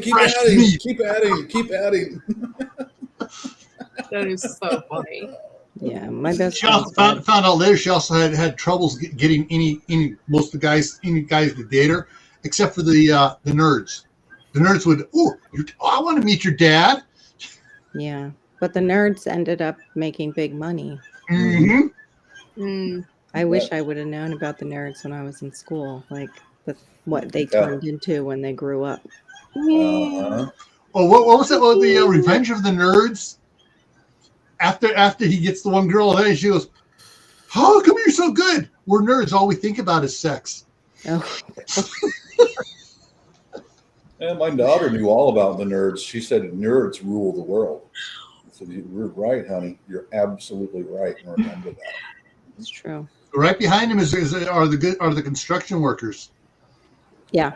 Well, that's what I dated was, the firefighter house builder. Mm. Yeah. But the other guy that kind of liked me where I was working at Chase Manhattan, and he was just doing like a summer there, and he was going back to school, was a future eye doctor. Hmm. Yeah, I didn't give him the time of the day because, I was dating a firefighter. Yeah. Yeah. Yep. Who ended up. Look where you could have been, fishes. No shit. You could have had designer I glasses. could have been that guy's first wife. And then once he made a lot of money, I could have watched him grab a trophy. It's funny, right? And I've never understood it completely. But my sister's always been somebody that's preferred to date like up financially, if you want to put it in the nicest way that I can. Yeah. And she's currently with she's very happily married to an awesome and very charismatic doctor. Who's also like a very esteemed doctor as well in New York. And in New York City. So, Is this the sister I met? Yeah, you know her as well. Like they're an amazing couple too. Like they're Did also she meet him at university? Like, how did they meet? She's also a very active person. She's also got like a lot of things going on. She's a master Bikram yoga teacher. She's got her own company. She's got like a lot of things going well. I'm not saying she's like, she's definitely very like well off as well. She knows what she's doing and stuff. She's got her things together and that type of thing. But it's just interesting how she's also entrepreneur. I think it's and I think it's something where good night, by the way. Good night, man. I think it's something where it's instinctual. It's where women obviously back in the day, the biggest hunter, the one that could bring the most food and the most meat. Today, that's just changed to the one that has the biggest bank account. Like it's basically in Victorian times, like the families kind of arranged it, but the women usually brought up the men. Mm-hmm. They were told how to kind of groom their husbands for society. Yeah. And they were like in the home elevated while the husband went out and you saw what the husband did. The woman was behind the scenes telling him, now go and speak with Mr. So-and-so. Hey, Dennis. Father says like that. Yeah, exactly. And then Bob says that as well. It's true, like that to an extent. And the thing is, I would not at all be who I am today without the support and backing of my wife. Like I'm being absolutely sincere when I say it. Not just my character, where I am with my career, who I am, and like the things I've learned about honesty and integrity. And I definitely think having a wife as well that lives like when you live together, you also, if you allow to occur, she can also be a mirror to you as well, and kind of like call you out on your BS and allow you to grow and stuff as well, and just be there to support you. And the amazing thing that a couple can do when they're supporting each other on both ends, they can go to the ends of the earth. Like it's amazing. So I would not at all be who I am today without it. Is what I'm saying. Well, Liz, we had that conversation the other night. Bob's wife supports him. Nobody wants to do it. Yeah, you get to a certain age, you don't want to train anymore. You don't want no more puppies. Through syphilis, through microwave hot dogs, bread and water. Hot dogs, through bread and water. Yeah. No, I'd say some of the best benefits that being married to her was she taught me composure, how to deal with problematic people. Because working in the environment that I had for so many years, very difficult. How to compose yourself when people bring problems to you.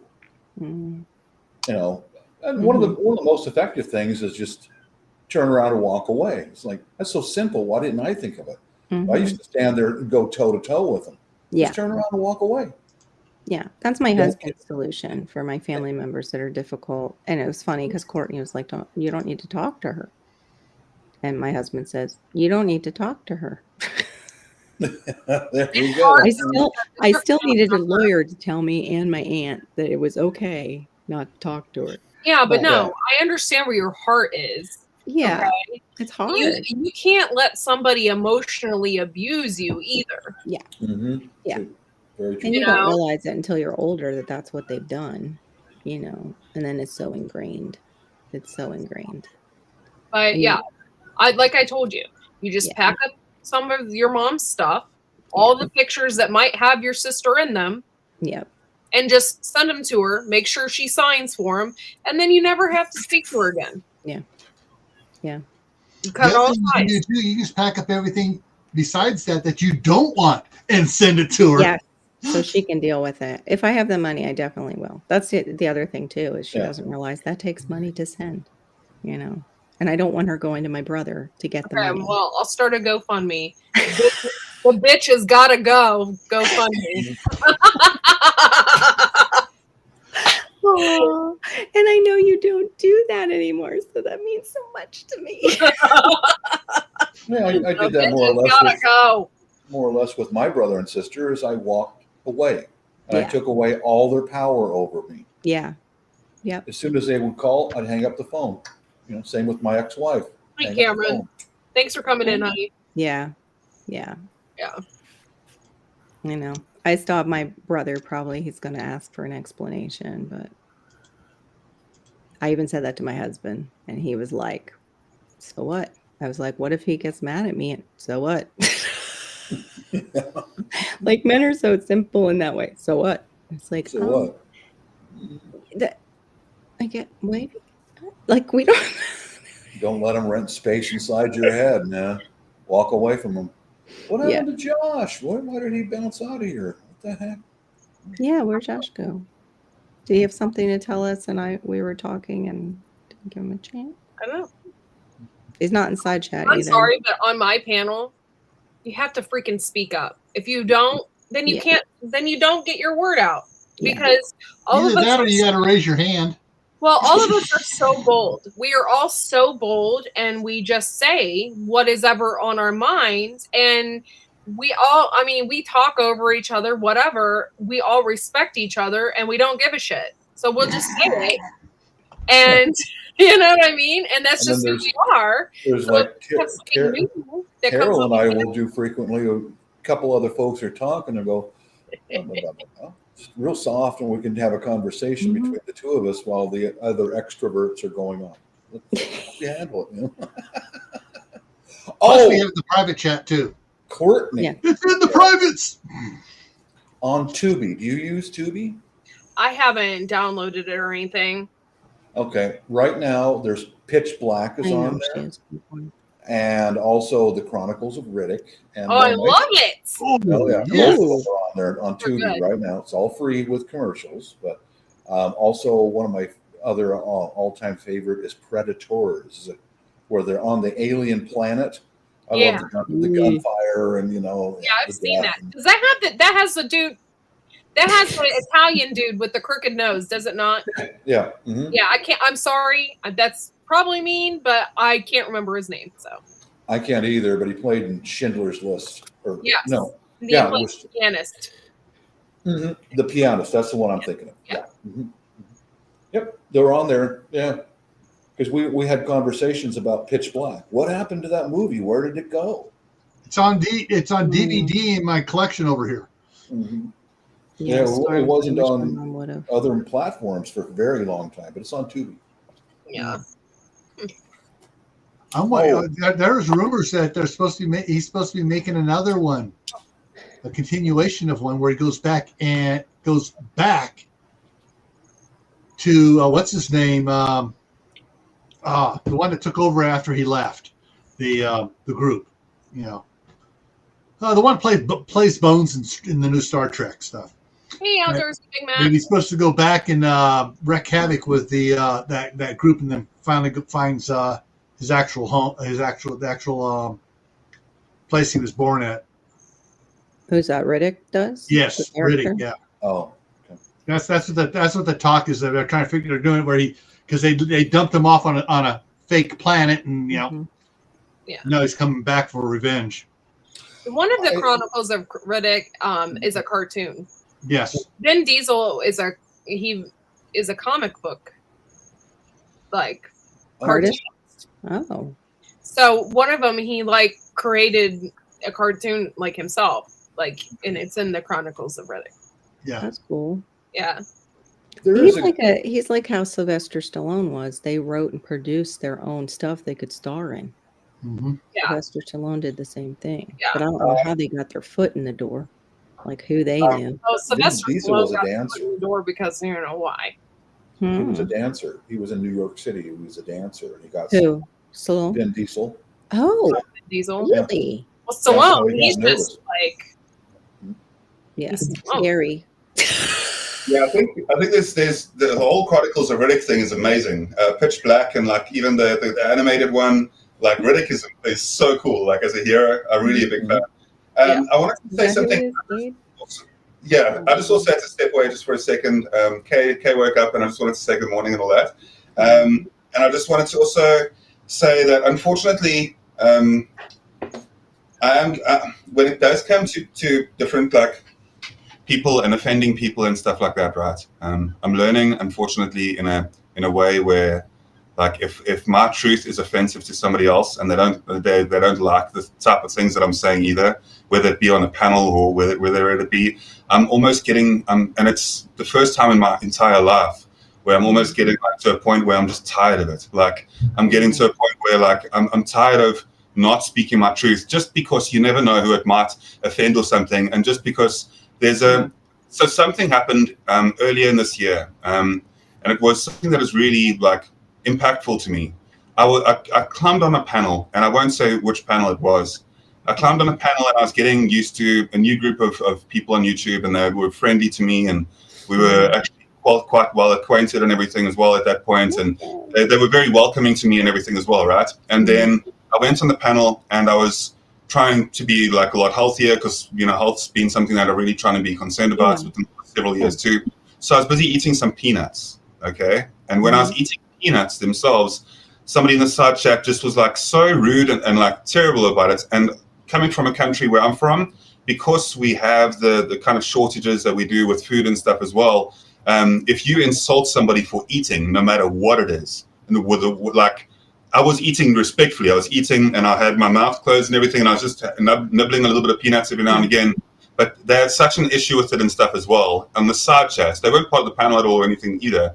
And the host didn't really say anything about it at that point either, and just didn't even because he was also a friend of theirs on the inside of their group as well. Yeah. That was such a big thing for me. And then it's just things like that have kind of just always built up. And a whole lot of people telling me that I either talk too much or that I ramble and stuff like that. And I'm getting very irritated. And it's something that I just is such a deep level thing that I don't. But because we're close here, I feel that I can speak about it here. And it's just I'm getting tired of pretending and not using my truth and not speaking out and not being a voice. And there's things that I'm passionate about and that I want to say and that I believe that need to be said sometimes. But because of fear of others' judgment, I've allowed myself to be much more reserved and to keep quiet and to not say it when I really mean something and I care about something. So if I do offend somebody, I do have to say that I just simply do not care anymore. I absolutely don't give a damn. How old are you now, Cortney? What? How I'm old are 36. you? You're what? I'm 36 now. Oh, okay. You're young for the fox to fly. Oh my god! It's usually about 40 it starts to happen, and then 50 you just don't give. I look forward to that. I really do. I look forward. You do, but it depends on the people that you're with. Like, I know, but I've cared so much, right? And that's the thing, because I care about people, right? Yeah. So because I love them deeply and I care about, and I've cared to the point where I've overcared. And that's what I'm saying. Like, this isn't coming from somebody that I still absolutely listen to people and I want to understand. And if I am wrong on something, I want to grow and I want to learn from that and that type of thing too. But just for somebody just to not like me because I'm eating peanuts or something, just as an analogy, that's exactly it. Like, I can't give two damns anymore. That's a person who wants power and control. Yeah. And also, that's the thing. Some people that person was probably jealous that they couldn't eat peanuts, so they were mad at you. I'd be up on the pan and peanuts. Yeah, that may be that. Maybe they ate something on the panel and somebody. I have eaten entire meals on panel. They must really hate me. It's like, hey, you want to eat on my stuff and you're up there, eat. Yeah. Just don't do it with your mouth open. Yeah. Don't do it like my grandson. Look what I'm eating. Yeah. It's happened to me too. I was on one of the Filipino panels, and there was a grumpy old Australian guy. Hi, Barry. Started shouting at me to stop smoking. Stop smoking. Stop it. And I went, wow. Really? I wouldn't feed into his anger. Stop smoking. I just sat there, I said nothing. I gave him nothing to work with, but I continued doing what I'm doing. Wow. I mean, Why did he even say that to you? Like, what the hell? He just started because saying I'm from the U.S. That's so rough. Yes, it's true. I have had more problems internationally with Australians than anybody else. I don't. That's so crazy. It is. It is. That they would, But that's all like what we've talked about in the other countries, all the propaganda that's being told about us. Bingo. It starts that's a lot of it. Stars like, I love peanuts. I love anything with peanuts in it. I line up of facts and information about Australia before we go to the Philippines every year. So, because they will seek you out if you're from the States. They will seek you out for humiliation and abuse. That's happened to me over and over. And Australia, you guys do live in the greatest country in the world. In fact, you manufacture so many cars there. And you're working for an American company, General Motors and Ford. Now, they're a piece of shit calls. And you also work for British companies manufacturing your cars there, right?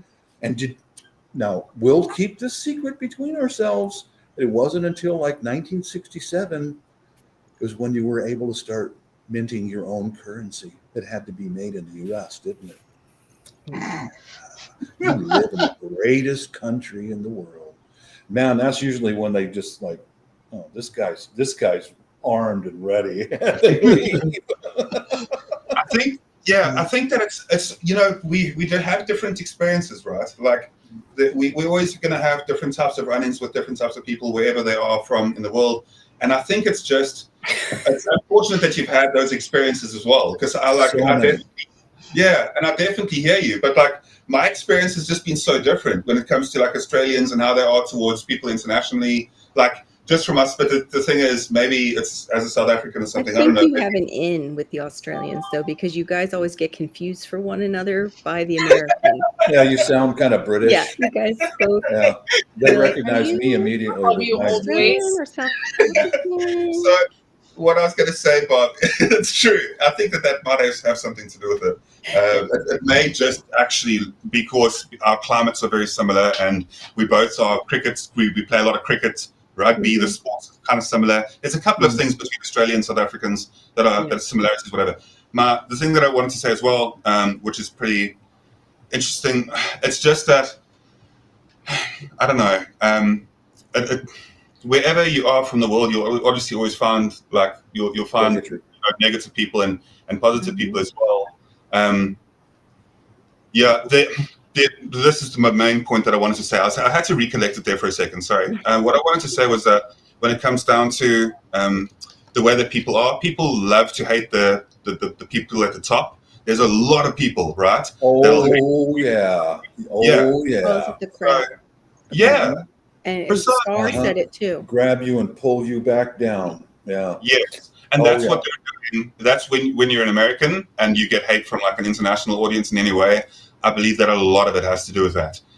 America produces Hollywood. America has Hollywood, where all the movies come from. Most of the popular music internationally. There's a lot of good music from all different places in the world. But the most popular musicians in the world are from the States. Most of them, not all of them. I know people are going to say, but you forgot about whatever. My point is that Hollywood is from the US as well, and America's got America's number one. Okay, I know people are going to hate me for saying that, but it's number one for a reason. And when you're number one, everybody else hates number one. Do you know what it's like being from South Africa and then Elon Musk gets the hate he does when he's doing the things he is, right? Elon Musk is doing. Yeah, he's doing these legitimately ridiculous, crazy things out there to innovate the world, and the world needs more Elons, right? In my opinion, and it's I think he feels that way too. That's why he has all those kids from other women. That could absolutely creating us into humanoids. He wants us all to be like him. He's going to put a chip in all our heads, and we'll all think like. Sorry, I didn't mean to interrupt you, Guardian. All right, go ahead. No. You're right. Brilliant man. He just scares me a bit. That's all. That's right. Star's Asian. He knows that crab mentality too. Mm-hmm. Yeah.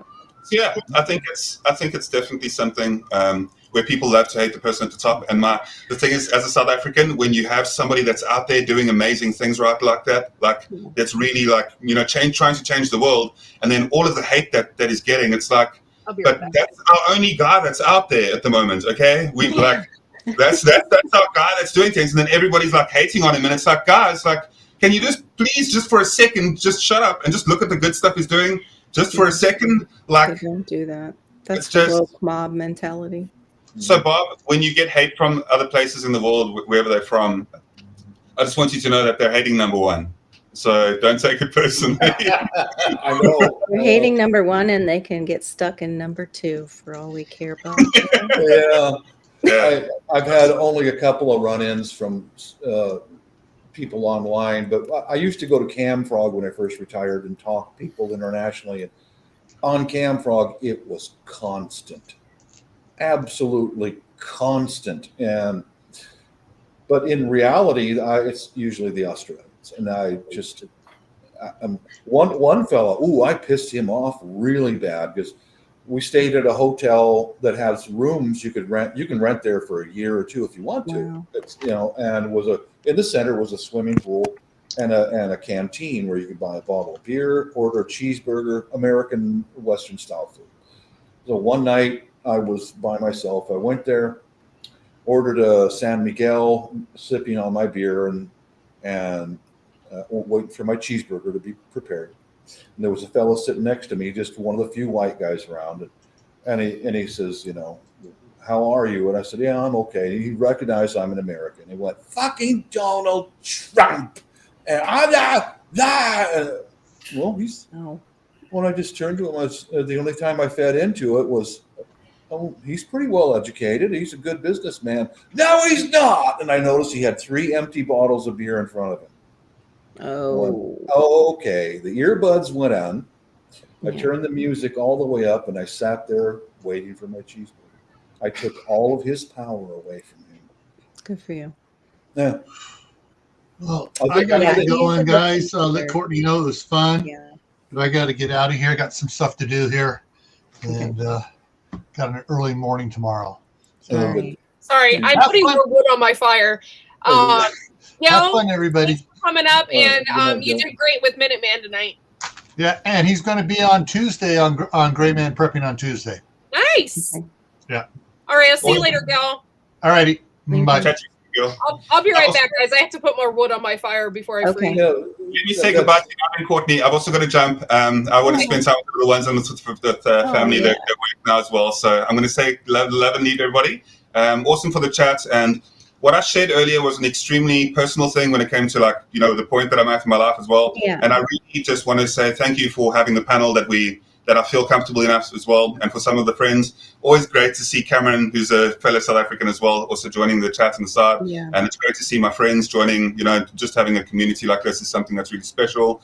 And I really appreciate you guys. And I'll see you later, Shadow. I'll definitely pop in on your stream a bit later as well. And Thanks for coming Shadow up. Scout, We love you. yeah, Yeah, Love I you love guys. your Bye-bye. lady. And Yeah. Yeah, I'll what see I you later, said, Guardian. what I said earlier, Guardian, you're a younger man than me. When someone goes after you, either online or in person, don't feed into it. Don't, because you've just taken all of their power away from you. Don't argue with them. Don't try to change their mind. Just go on about your business. Like, put that cigarette out. So before I go, my mom-in-law of all people, my mom-in-law has taught me many lessons. I know a lot of people might not get along with their mom-in-laws and stuff, but my mom-in-law taught me a big lesson when it's the way she uses the analogy of a remote. Don't give your remote away to people. Don't let them control you, basically. But yeah, I'll chat to everybody soon, and much love. Bye-bye. Bye. Bye. That is so hard. The crab mentality. Yeah. I'm glad you brought that up. Thank you, Fishes. You're welcome. That's what it sounded exactly like when he was saying it. The crabs, the pinchers come out. Come and grab you and pull you back down. Or What try happened to. with Cameron LG? I missed it. What do you call it? My mouse stopped working, so now I'm back to the little pad here. And it's hard to scroll on stuff. To see stuff on the side. Oh, you're rolling blackouts again. Okay. Bye, Cameron. Have a good night. Oh, wow. Shadow. My gosh. I can't imagine. Do you guys not have aircon there? Air conditioning? Is that one of the... Oh, yeah, see, I would be dying too. Yeah. I have. When our airs have gone out, and even though our houses are made for staying cool, I have tile floors, we have sliding glass doors, even fans. My blood pressure goes up from it, and I get headaches. Like, I just feel like awful. From heat? Mm-hmm. From heat. It's interesting, old ways. Yeah. It could also be low magnesium too.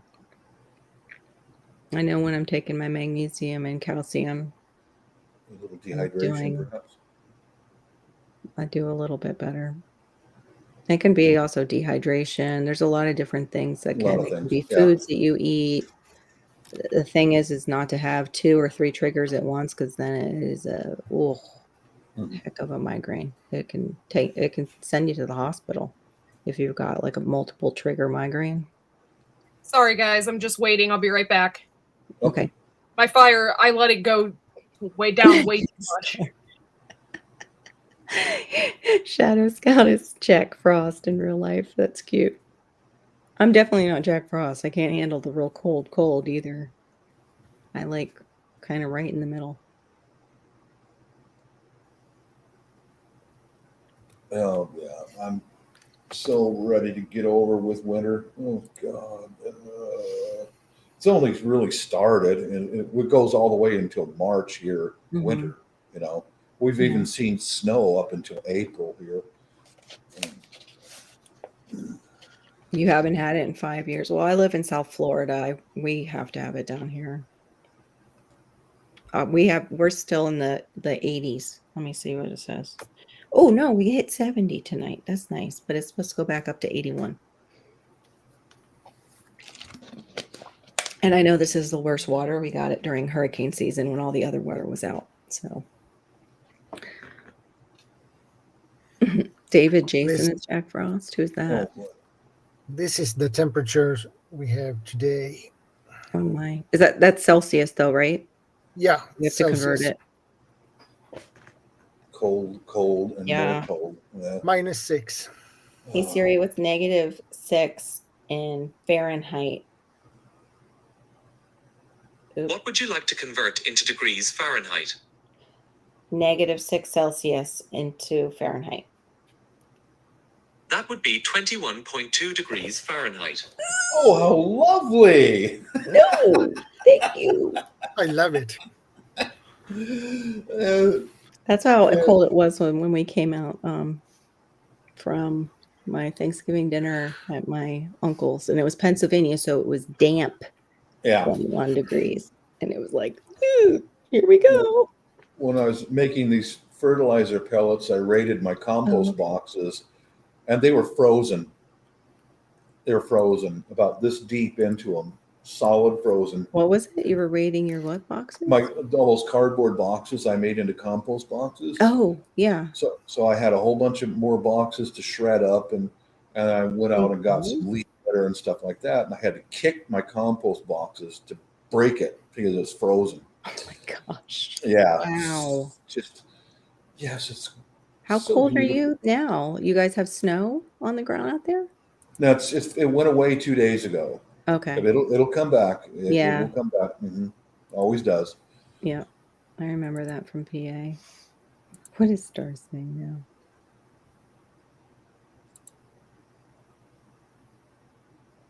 To feel the butt. Yeah, that would be awful. I don't think I would want to have to rinse my butt in the middle of winter. Oh, that's how we do it in the Philippines. Yeah. Same way. Ooh, but I mean, in that weather, like, Oh, yeah. Star, wait, Okay. how cold are you getting during your winter there? Because I know it's Mediterranean compared to tropical. It's more dry. Like here, if I had to use water and the toilet was outside, it would freeze. It'd be a solid block of ice, Okay. And so Yeah. that's just not doable. I think that might be what happened to my parents' drains in the top of the car is the water that might have been in them froze and cracked it. And now we're having trouble with leaks into the car. Yeah. That Hannah's going to drive. And I didn't think of that until I remembered that's what happened with my lines for my washing fluid, because I didn't get the one that was supposed to be for lower temperatures because I didn't expect such low temperatures. And it cracked my line too for my windshield wiper fluid. Yeah, Okay, sorry guys. That is seriously the first time I put wood on the fire and it caught up like instantly. I had fire. It was like, Oh, wow. Good dry wood. Yeah. Well, like example is there's a little bit of plastic trimming on the wife's car that's come loose. Mm-hmm. Hun, can you fix it? Yeah. In July. Yeah. If I put an adhesive on it right now, it will not cure. Yeah. It won't cure. Is that why too? Like when they're doing cement, while they'll cover it during cold days, they'll cover it over sometimes so it'll cure. Yeah, cement has a natural heat to it, and they Yeah. want to try to contain Trap the it. heat. Okay.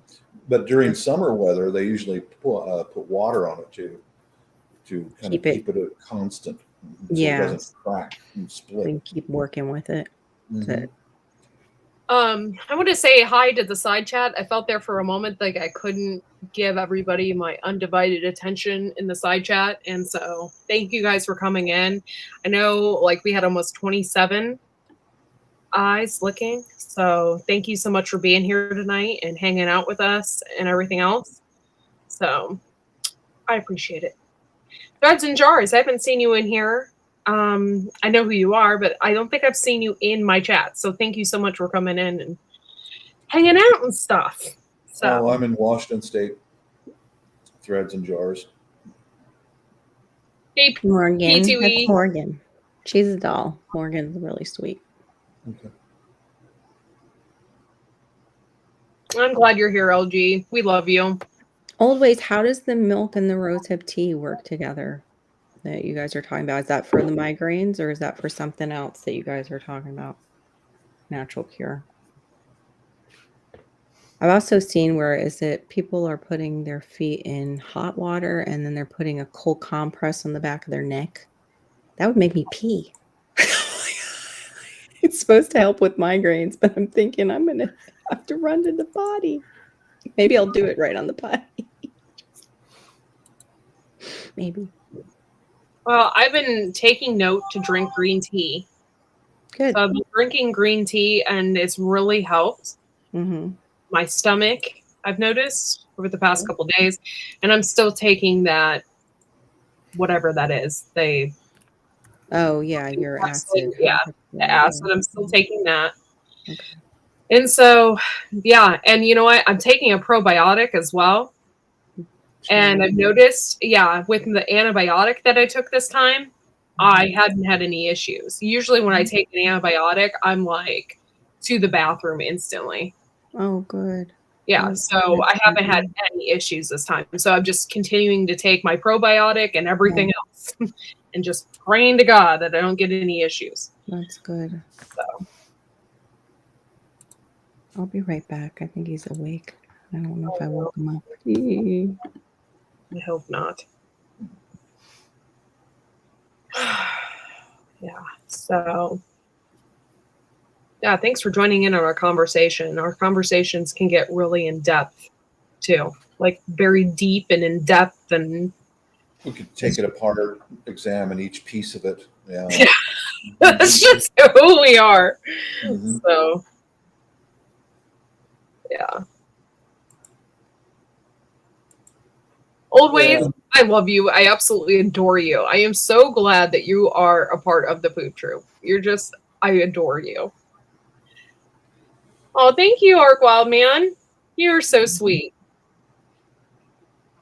Thank you for coming in and hanging out.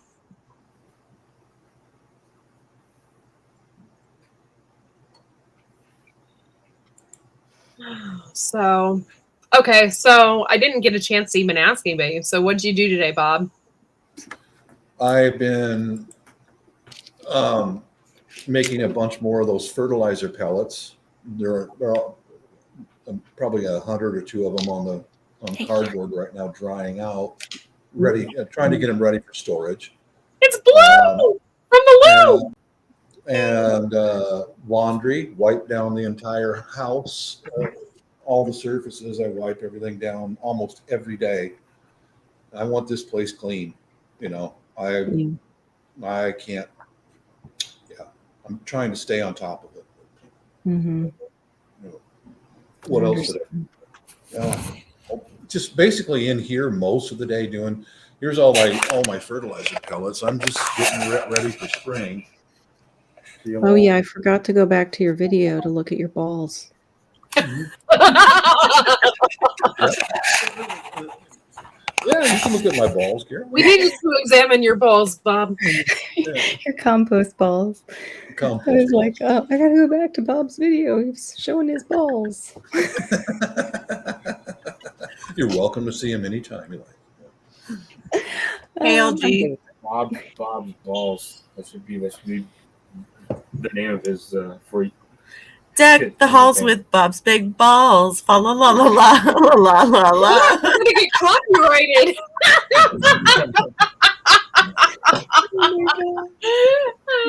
Bob's That was a good one. Band's name.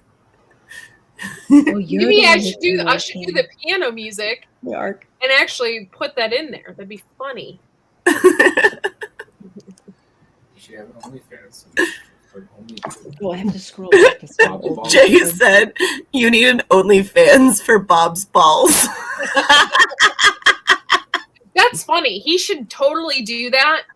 Do an OnlyFans, and it says Bob's big balls, and then really people just watch him make the compost balls. But you're tricking them. Welcome to Bob's big balls. You're just tricking them with the title. That would be a winner. Yeah, I'm sure that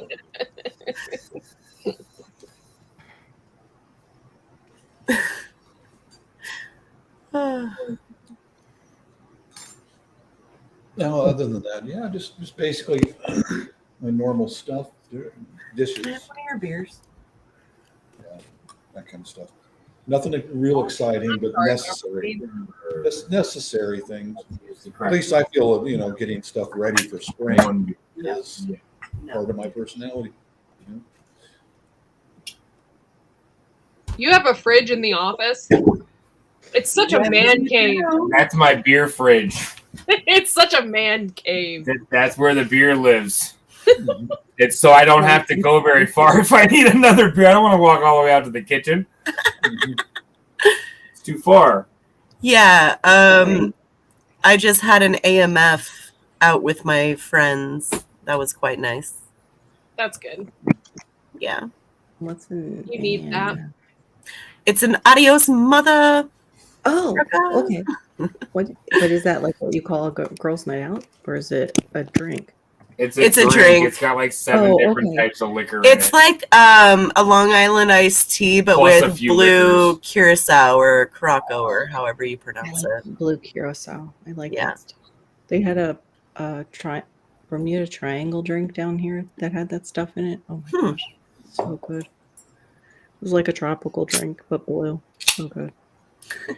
That was like 20 years ago. It was so good, I still remember it. Tasty.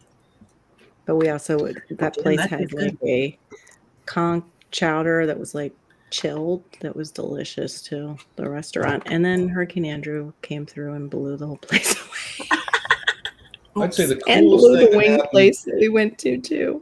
The coolest thing that happened today was my best friend Michael gave me a call checking up on me, and he's going to stop in tomorrow, see the new house and all that stuff. Yeah.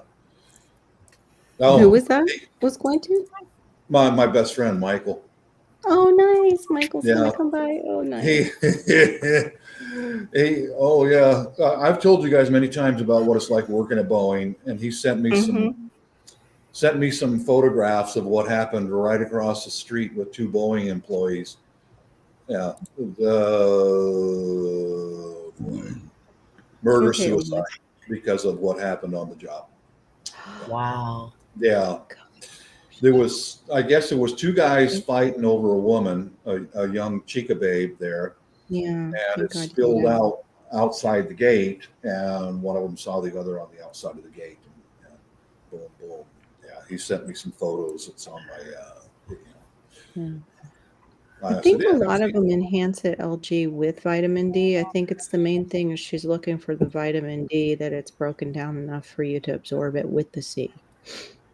Yeah, but I'll add vitamin C with my magnesium and calcium. What made it escalate was one of the guys turned the other one into HR department. My favorite. And got the they guy fired. Got the guy fired from Boeing. And that's what set it off. Star. You made me lose my job. Yeah, that's huge. Yeah. That's why I think you guys heard me say this at least once, that Boeing saves lives, because it's, but there's always outside the gate. I punched more than one guy outside the gate. No problem admitting to that at all. One guy, I jacked him with my elbow, and he stopped harassing me. That's what it takes with some people. You got to knock them senseless, Yeah. And I worked in that environment for 30 years, man. Yeah. It's like, Yeah, my sister still brings up that my husband basically gave my nephew a bar of soap because while we were watching him, he basically chest bumped me and mouthed off to me. And my husband was much younger at the time, and he was like, "You're lucky I don't completely kick your ass." Yeah. And I still hear about when that was just so abusive. It was like, he could have killed me with the look that he gave me. Right. And that's not abusive. Like, he was as tall as me at the time and very impulsive. Hey, T-Board. Good to see you. Sometimes but he respected his uncle after that. I mean, he was upset that it happened, but he didn't bullshit. That's what we were talking about a little while ago about the immediate consequences. Yeah, you touch some man's wife, you're going to get hurt. And but you can insult somebody's wife online all you want, and nothing's going to happen to you. Somebody insulted me at my one work. My husband came up to kick his ass. Good Wow. It should be. Yep. Hey, Stephanie. But yeah, I'm glad he came up, and I I can do had that. to direct my husband away. I'm like, Yeah. this is not worth me losing my job and you going to jail. Yeah. Get out of here. Yeah, that's kind of what I told my husband too, because my nephew at the time was still under 18, and I was like, "You can't do that because he could file against you." Yeah. So yeah, I'm like, we Just have make to sure be there's creative. be sure there's no witnesses. That's one of the big things. Yeah. Yeah. Guys, Oh, I need to step LG, I love down. whole milk Greek yogurt. What was that? I have to Shadow? step down. Oh, okay. I have a board meeting, and I Yeah, will you be gotta- picked up in A 45 boring minutes. meeting. Mhm. Every meeting's bored. I get On bored. district level. Mhm. Oh, lovely. Wow. Okay. Well, good luck with your meeting. Yes. And I'm glad you came up on panel because we love you. Mhm. Later, Yeah. Shadow. Later. Well, thanks for having me again. Yeah. Hope it goes Have a well. And tomorrow you're on it too, which is always hard for me because my husband's home, so he gets jealous. Yeah. Doesn't understand the YouTube thing. Bomber Steve, I love you have such a big heart. I'll see you later. Bye. Bye.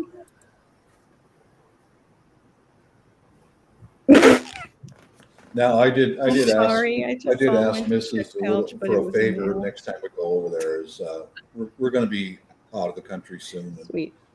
Hun, spend some time with me. Oh my God, it's Kathy Bates. You Because, are just such a sweet woman. Thank you so much. She has Aw. obligations. What's up, and Kathy stuff. Bates? It's a complicated society over there. She has obligations. Yeah, just spend some time with me. Wow. Huh? Thank you, Kathy Bates. You're such a sweetheart. Very cool, Kathy. What was that, Bobby?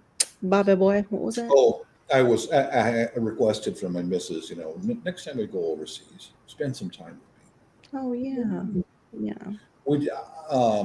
It's a different society. It's like you're obligated to meet with all your university friends, and you're obligated to your old co-workers, and on. And since you've returned from overseas, you're obligated to buy them lunch. And Oh my gosh. yeah, I thought visiting my family in PA was yeah. yikes. I only Well, went that with was her when my one. friends were still in school up there. I got like diarrhea from all my anxiety when we went up to visit, because it was kind of like, you've got to go see your great grandmother, and then you've got to see your aunt and uncle, and then you got. That was my mother. I was like, I'm going up to see my friends. That's why my boyfriend is driving me, Mom, because I miss my friends. I get it.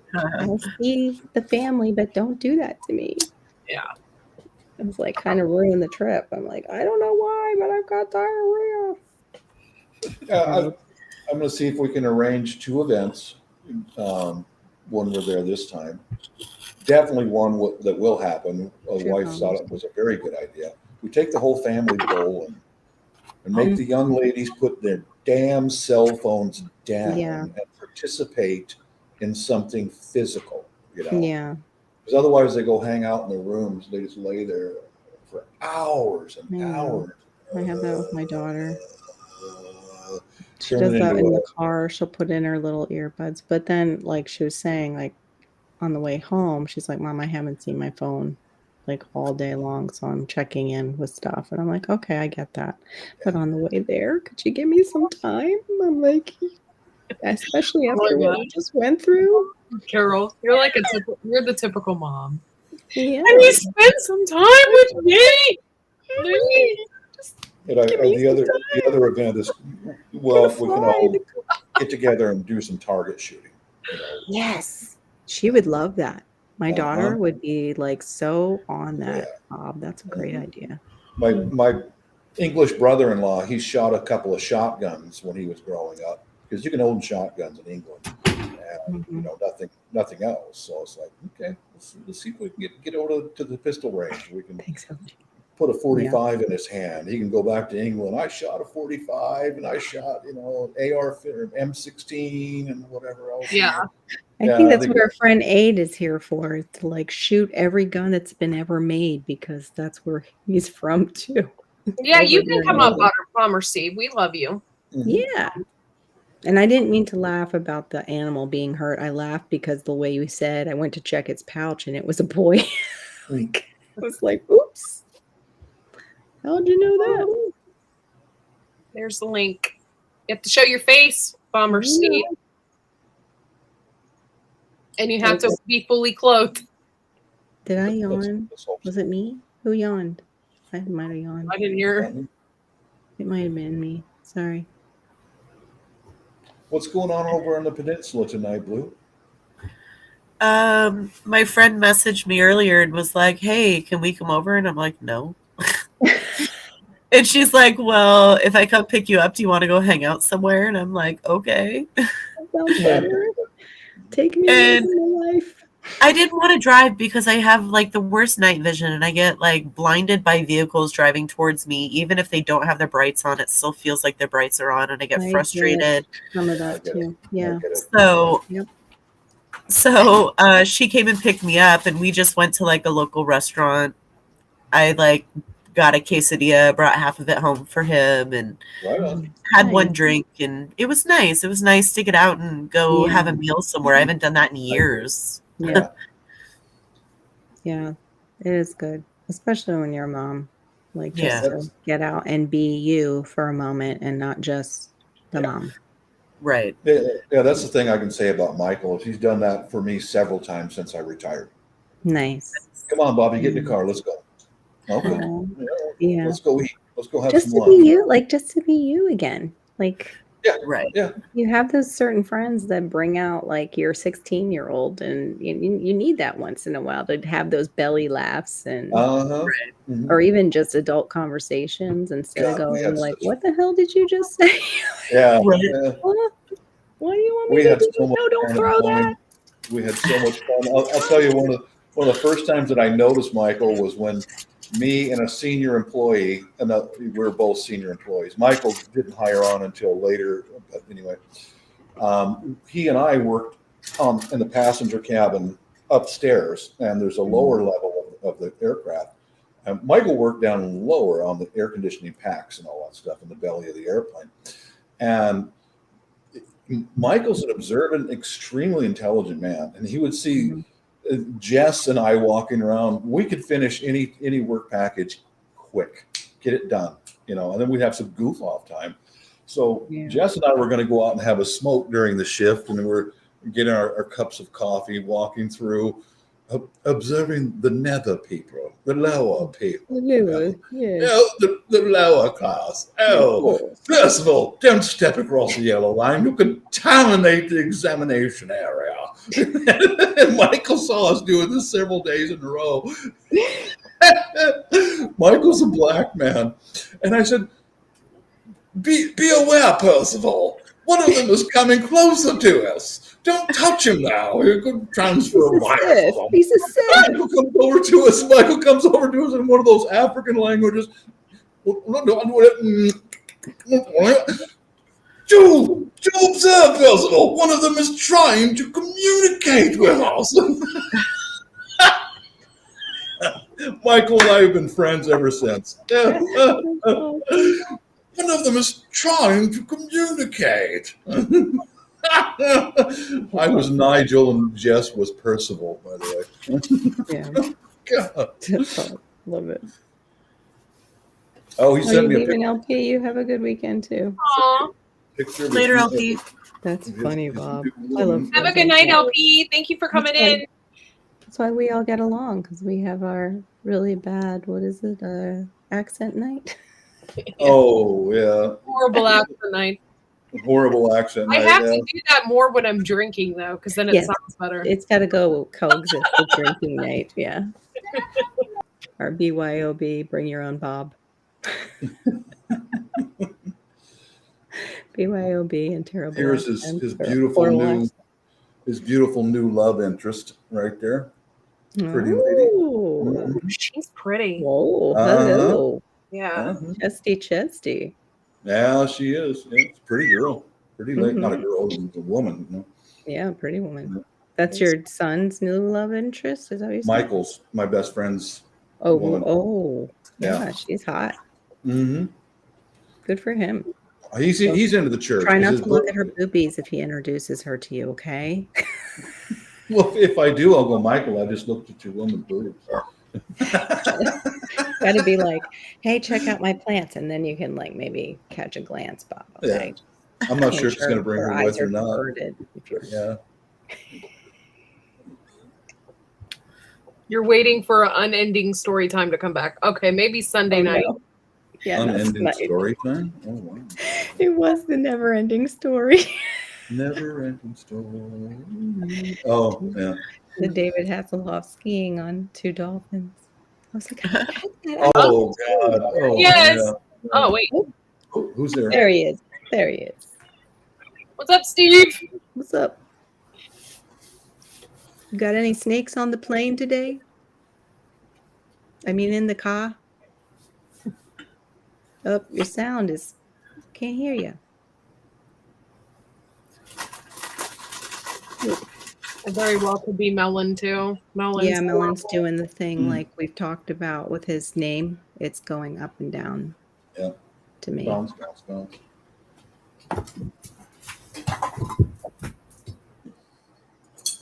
Yeah, I glance at the road somewhere. I don't ever glance down because that's how you can get in an accident. Hey, car, unfortunately. What was that? Absolutely. You broke up a bit. It was what? Uh-oh. Oh, Sorry, Steve. I think we got a bad connection. Darn it. Melon Yeah, does I that. can see his bars like dropping in and out. Yeah. And my signal's being wonky too. A little bit. Sorry, Steve. Well, Try again, Steve. Try again. I want to hear about the snakes in the car. oh, Lord. No, thanks. You can keep I them. know. We need people like him because people like us don't want to do that. So thank you. Snakes on a boat. Snakes in a car. Snakes wherever he can find them when he's Snakes called on a out. plane. Mhm. Snakes in your pants. No, well, only one there. There's only one. Snakes in the coop. Oh, good night, Threads and Jars. I hope we made you laugh. I hope you got some serious conversation. Thank you for coming in. I appreciate it. Yeah, you stay healthy too, Morgan. Have a good night, hon. I know. Please, no snakes in the car. Right. I'm always concerned about the rat or the snake that might come up the toilet ever since I've heard those things. It's like it always hits me at the wrong time at night too. It's like You need a light in your toilet. yeah, I want to get that glowing light, but then my husband would be like, "That's a waste of money." Snakes at Blue House. That's okay. Blue, you can have all the snakes. Shit, no. Not only no, but That's a hard no. no, that's a big time. That's a big one. Yeah. I Well, get let it. me have snakes. Nope. What? I won't let Jay have snakes. I would already have one, but she won't let me have it. Nope. You do have one. She let you have it. It's in your pants, Jay. Be happy. A trouser snake. You get to keep your trouser snake. You She's have not going one. to try and That's turn enough. you into a woman. Or what was that we were saying? Benifer? A Benifer. Well, we did almost have story time when Gil was talking about the construction workers and scaring the. Come on, Gil, keep going. Go. Come on, Gil, keep going. More. Oh,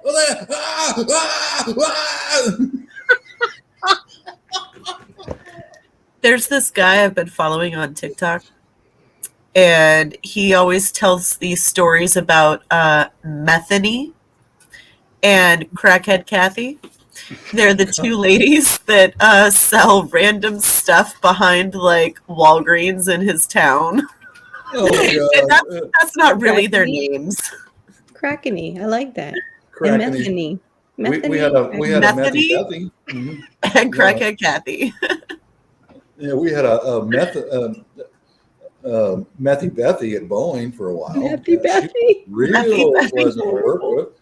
She was real. The town over from us had an FU Bob. FU Bob. Yeah. Is that what he said to people all the time? No. He'd go down the street, and if a car passed him or something, he would just be like, "Oh, we got a guy like that. Yeah, he walks down the street. He's an old guy. I think he lives in a halfway house, and he'll stick out his thumb hitchhiking, and when people don't pick him up, he's not saying anything. Yeah. Oh, we have a new town mayor. I don't know. Over there, he might do better. They might. Yeah. Wow, I never thought about that too. Use vertebrae from snakes to make jewelry. I don't know if I would want, but do you just they're dead already, so you just let them kind of rot down and then wait? probably bleaches them. Put it in bleach. Well, yeah, bleach it. What are we after, but I bleaching? mean, getting the Vertebrae. Bone. Vertebrae. He said balls. I was thinking buttholes, but okay. Snake Oh my god, I love you. Snake butthole. I talk Bones, about bleaching balls, buttholes all the time on here. Dude, I can't even believe that's a real thing. Like, come on now. No, there was a girl I went to high school with, and she ended up doing porn for a while. And it came out that she bleached her butthole, and I'm like, wow, what a profession you have to be in to bleach. That's a priority to get your butthole bleached. Yeah. Imagine her in the supermarket, Clorox or Clorox scented. Which one should I use? Don't know. I kind of like the lavender. I want my butthole to be bright white and smell good. I'll go for the lavender. And then always chimes in, yes, I bleach and sanitize them. And I was like, what are you doing over there, old mate? Vertebrae. The snake vertebrae. Hey, Sean, thanks for coming in. Sean. The spine. Oh, yeah, he walked in on bleaching buttholes. Oh my god! Take that. Turn off that light, damn it! Don't look at me when I do this. Makes awesome bookmarks. Interesting. Have you ever done that? You turn on the light in the middle of the night, and your cat's in the litter box, and they look at you like, turn off that light. Trying to take a tilt. Turn it off. A little privacy here. Yeah. T-Bar, what is it? The cuttlefish that the birds use? I think. That bone out of the cuttlefish. When my missus finally retires, then we'll move over there. He's back. Hey, oh, we're back. Whee! Back. G'day, mate. G'day, mate. How's it going? Hello. How is it down under? We love your accent. We love you down under. No, bring back the accent. Oh my gosh. Oh, did he freeze? No, you're not allowed to freeze. And looks like he just Damn it, Melon. frozen up again. The Australian accent is one of my favorite accents in the world. I don't know what it is, but I absolutely love the Australian accent. But can you tell the difference between an Australian accent and a South African when out in public? They're very, very similar. I used to get UK accents and Australian accents mixed up. It depends on what part of the I'm UK frozen. too, yeah, because there are different parts. I'm frozen. Oh. Nope, yep, you are. Yeah, everybody. It's really What the hell? It's spreading. Mask up, everyone. Mask up. The virus is Flaming egg, mate. Hello. What's it? Melon's being. I think my internet's a bit dodgy at the moment. Yeah. It's Yeah. all right. Is it melon? My, Now it's my okay. connections is about as stable. Yeah. Well, Nikki caught it now, so you're okay. What? I'm moving. You moved on to her rectangle. Nikki has been resurrected. We got Nikki back now too.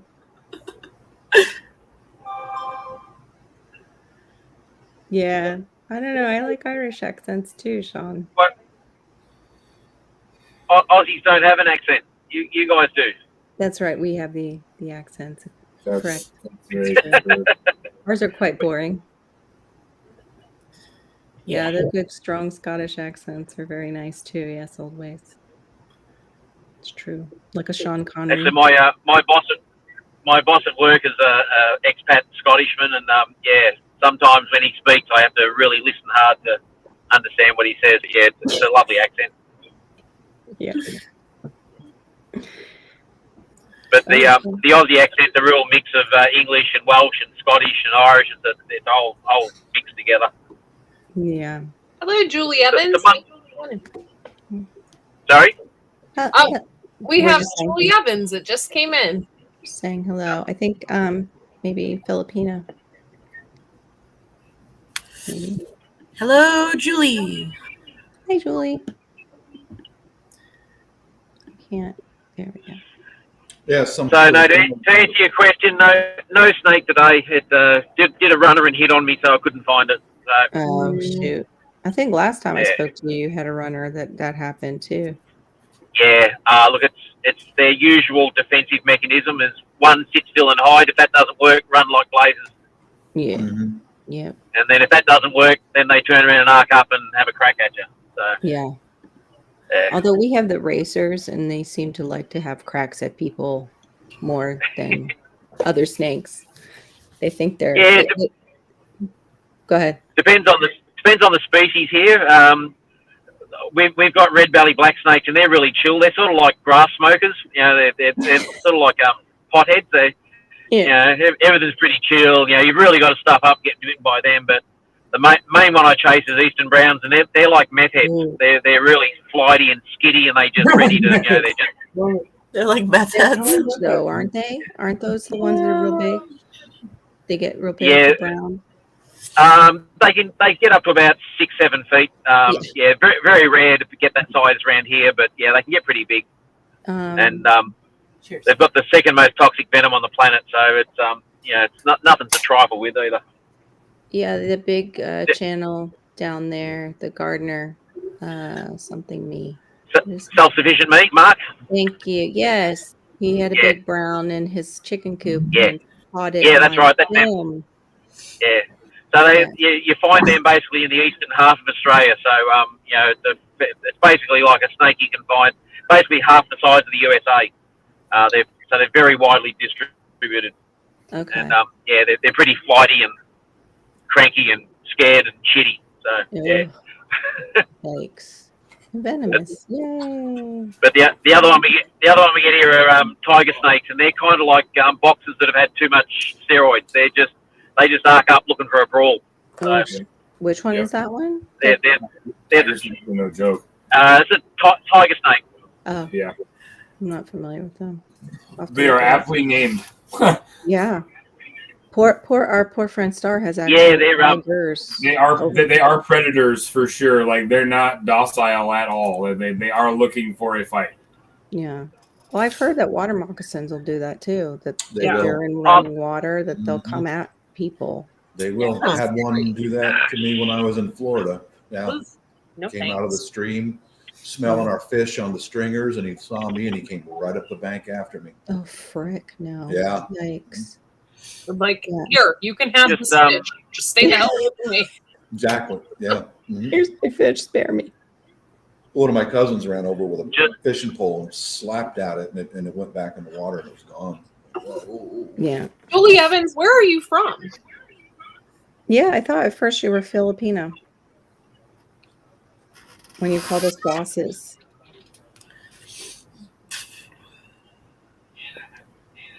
No, we don't. Are you in Florida? Julie Evans? I don't believe the tiger snakes are here. Yeah. I'm just got another dead kangaroo on the road, so I'm just about to pop out the front and just check on it. Okay. Sad. Very sad. Yeah. Columbus, Ohio? Okay. All right, Bomber Steve. Thank you for coming up. Yeah. Sorry Yeah. about your kangaroos. Sorry, finding some. Yeah, no, look, it's just something that happens with our wildlife. They cross the road like, you know, deers and everything else, and sometimes they get knocked. So, But all I like to do is just to check to make sure it's not a mama with a joey in its pouch. So we've got wildlife rescue that can take care of them. So Yeah. Nice. yeah. For sure. Anyway, I'll love you and leave you, and yeah, take care, everybody. All right. Later. Have a good night or Bye. day. Have a good day. Bye. Wow, quickie.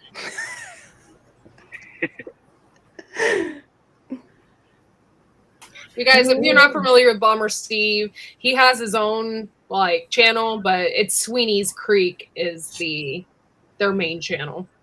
Gotcha.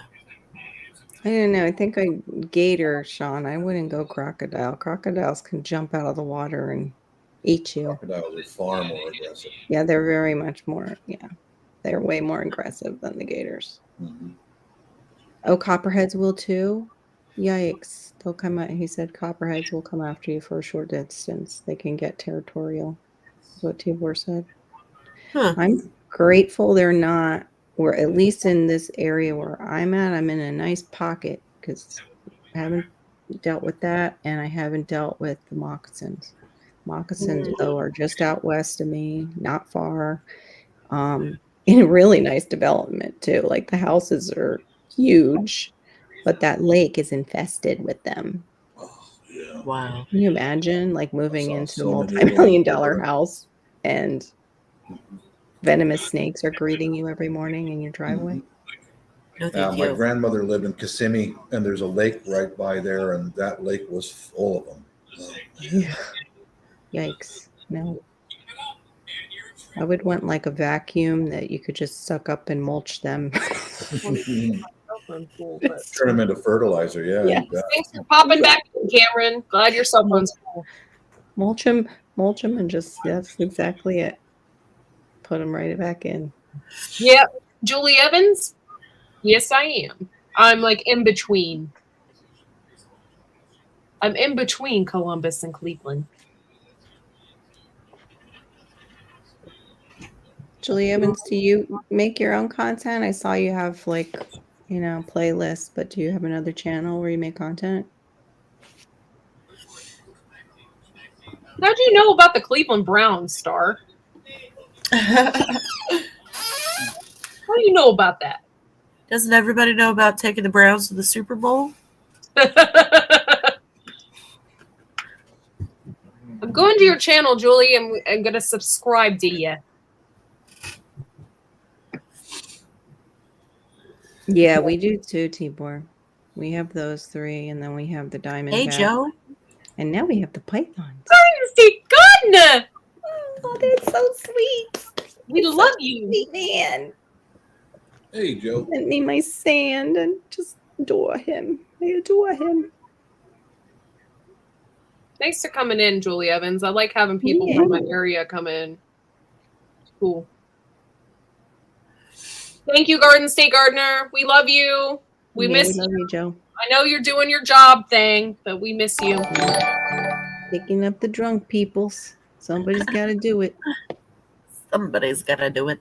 Yeah, one of my ex-brother-in-laws, he was a cop, and he says if there was no alcohol, I wouldn't have a job. Wow. He meant it. Mhm. Yeah. I haven't seen anything about the anacondas, but definitely we have pythons. I'll have to check. I'll have to check the news if we've gone towards anaconda.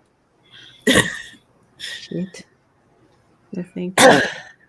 Well, that might be the next thing that somebody releases in Florida. Oh, I'm sure. Yeah. Yeah. They someone likes the Cincinnati Bengals. All kinds of stuff. The Burmese pythons have been released, and on and on. All our iguanas and the other lizards, they have monitors. I think are we're like down in the Keys area or something. It always seems to start down in Miami. It's always the port of Miami. I think has something to do with it. Oh wow! Okay, I'll have to look it up. Crap! Great, we got anacondas now too. How wonderful! Anaconda, I don't want none. I want a pair of boots. Got buds, bud. Anaconda boots? Yes. I love a pair of snake boots. Let's make that happen. Well, if you had anaconda boots, you'd never be able to see if they're dirty or not. I mean, those things are hard to see, man. They're like black and brown.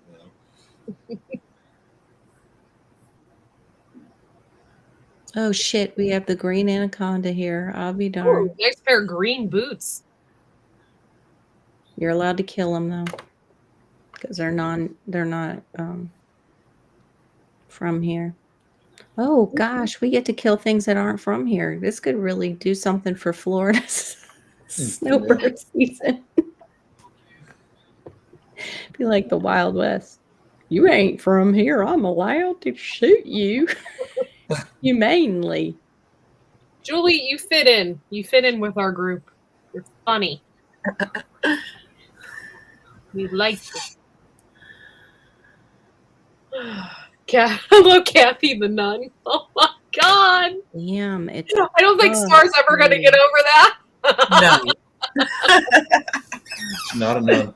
Nope. I get to meet a real nun. The larger ones can reach 400 pounds. They're one of the world's heaviest snakes. Oh, so how many pairs of boots can be made out of one snake? Quite a bit. I don't know. Lots. Family of 5 can have footwear. They can grow 21 feet in length. So yeah, maybe all of David Good's children. So maybe 10 children can have a pair of boots. You freaking gotta be kidding me. Hopefully you see him first. Yeah, right. Yeah. I don't know. They feel Snake that like- big can eat you. Yeah. And the fact that it's, pretty well camouflaged in our waters too, the colors that it is. Yeah. Hey, shit. Thank you for letting me know that, Old Ways. I Let me didn't see know what they that were looks here. like. I gotta check my Florida Fish and Wildlife more often. This is, wow. I wouldn't even eat a snake. That's how much I hate them. I've eaten them.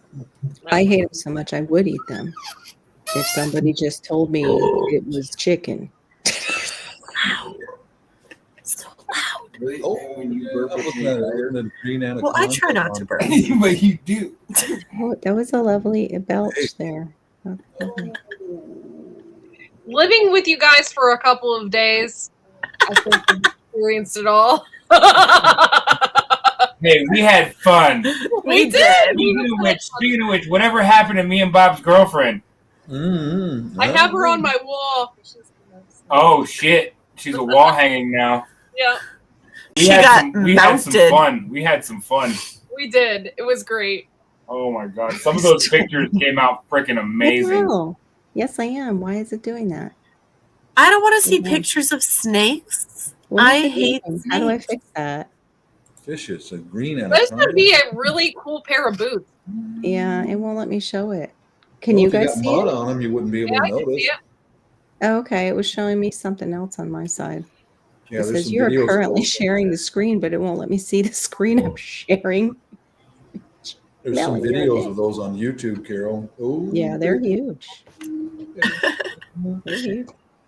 I've seen like multiple people holding them, Yeah. like the pythons too. And still It's just snake really on the neat. ground between the people. It is a python. Well, maybe they can all fight Are it out. anacondas amongst themselves. fast because they're so big? Are they fast too? I'm sure they could be if they wanted to be. Sure they could, The but younger those things- ones. Are they like? wouldn't survive. Are they the kind of snake that like squeezes you to death, or the one Yeah. that like bites They're you? constrictor. They can still bite, and their jaws, usually the teeth are facing this way, Way out. inward Yeah. with their throat. Yeah, So you can't get your arm out. back out. Yeah. Mhm. So they'll Gotcha. get a hold of the prey and then wrap themselves Okay. around it. Because I know there's the venomous snakes that like attack. They like bite and then wait for you to like die or whatever, and then they eat you. And there's the kinds that like squeeze you to death and then That's eat you. That's the kind. Yeah, Yeah. it's a constrictor. Okay. Yeah, it's a constrictor, just like the python. Yes, exactly, Tibor. They bite to hold on, but they crush to kill. They crush Wow. your bones, everything. So crazy. Yeah, they wait till you exhale and it squeezes tighter. And you exhale and it squeezes tighter. And exhale, squeezes tighter. Oh my god, that's horrible. That's how That they is, do you're it. giving me anxiety. Do you guys remember a while back where a guy made like a snake proof outfit and he let an anaconda swallow him. Proof. Oh my gosh, Ooh, no, snake but I proof kind of demon? do now that you're saying That's it. sketchy. It was a long time ago, but He's a genius. Did they ever get him out again? yeah, but I think they ended up killing the snake. Yeah, of course. They had to cut him out. Where's he going to go out? The anus? Poor snake. It'll be like that scene from Ace Ventura. But out the stuff that comes out of snakes is so nasty when they go to the bathroom. Oh my gosh. So gross. Because they pee and poop at the same time like a bird. Wow. So nasty. Hey, GT. Hey, Alaska? Something that big and you can't scare it. They have no sense of reason. They're just primitive, you know. That's pleasant. Yeah. Right? Snake gives birth to human. Fishes, you're always so sweet and nice. I forget some of the things that can come out of your mouth. I know. Yeah. Fishes. Right? I didn't say that. What are you talking about? Who, little old me? Little old me? What are you talking about? Yeah, Oh, man.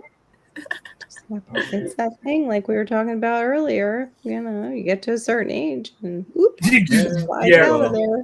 Yeah, my dad's to that age. My dad's that age. He doesn't give a crap. He doesn't care what anybody thinks. He says what's on his mind, and if you don't like it, he don't care. Right. It doesn't matter anymore. Pretty much. I think that's why it's harder to keep friends as you're older. That's true. Yeah, that's true. Yeah. Tell them like it is, and it's like, "Oops, I'm sorry. Didn't have the filter on." But you know, if you're not with me at my worst, you don't deserve my best, as that saying says on Facebook. Mm-hmm. Hey, GT Junior grows it. Is that how you say it? Yeah, GT. What happened? It's up in Alaska. Armageddon. Oh. Gardener up in Alaska. Hello. Oh, cute. We've kept Here, I just saw you singing. here. I can't believe the steady stream of people we've kept in here. That's awesome. It's been like Yeah, Friday nights were always good. 27. For me, that's good. On Fridays, we always had a good time and a good stream of people. I think it's because people are just relaxing and getting off work. Yeah. I actually miss Fridays because I have the There's shirt, Mrs. but you know, I know you're Be working. right back, guys. Mrs. is home. We won't duke it out like you know Bob's old coworker. Oh, I'm not muted. What? I didn't hear you. Don't you love that moment when you're on a live stream and you look down and you're like, oh, I meant to mute. Whoops. Yeah. We've all had those moments when you're on a live stream and you say something and you're like, oh crap, I wasn't muted. My bad. He was just telling me that when I get off of here that he's going to go up on a different live. And I was like, well, I wanted to go up there. And he's like, well, maybe you can come up with me, maybe. And I was like, maybe if my boobies aren't showing. And then I was like, I looked down and I'm like, oh, I'm not muted. I love you guys. That's awesome. This shirt is like very accentuating. I think we are older than you, hon. Yep. You're still a youngin'. But you're a wise youngin'. Very wise. Yes. I'm old. Even David the Good is younger than I am. So I think you're about his age, and Nikki too. You guys are all Wait, it says Blue is blowing the duck horn? Yeah, I didn't catch that either. I was like, I don't understand. Maybe This it's is an electronic cigarette. Yeah. It's maybe it's watermelon bubblegum. Ooh. It's an elf bar. It's just tobacco. I'm trying to supplement in between my cigarettes so that I don't just sit here and chain smoke cigarettes all day. Yeah.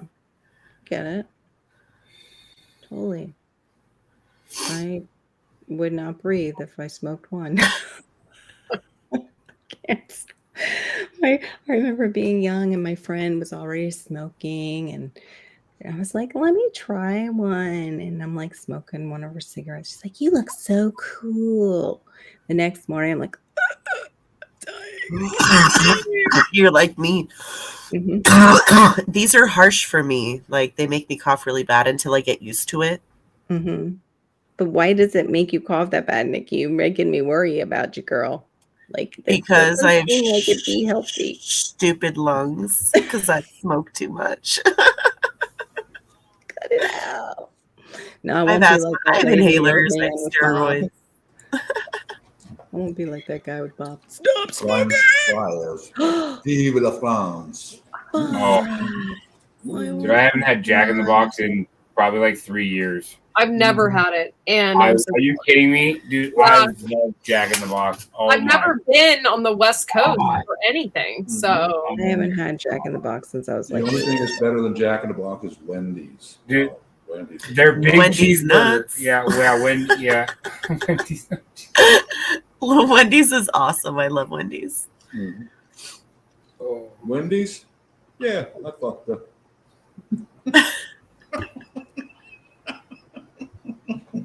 Oh, you are young, Sean. Wow, I thought you were a lot older for, your knowledge and wisdom and some of the jokes you crack.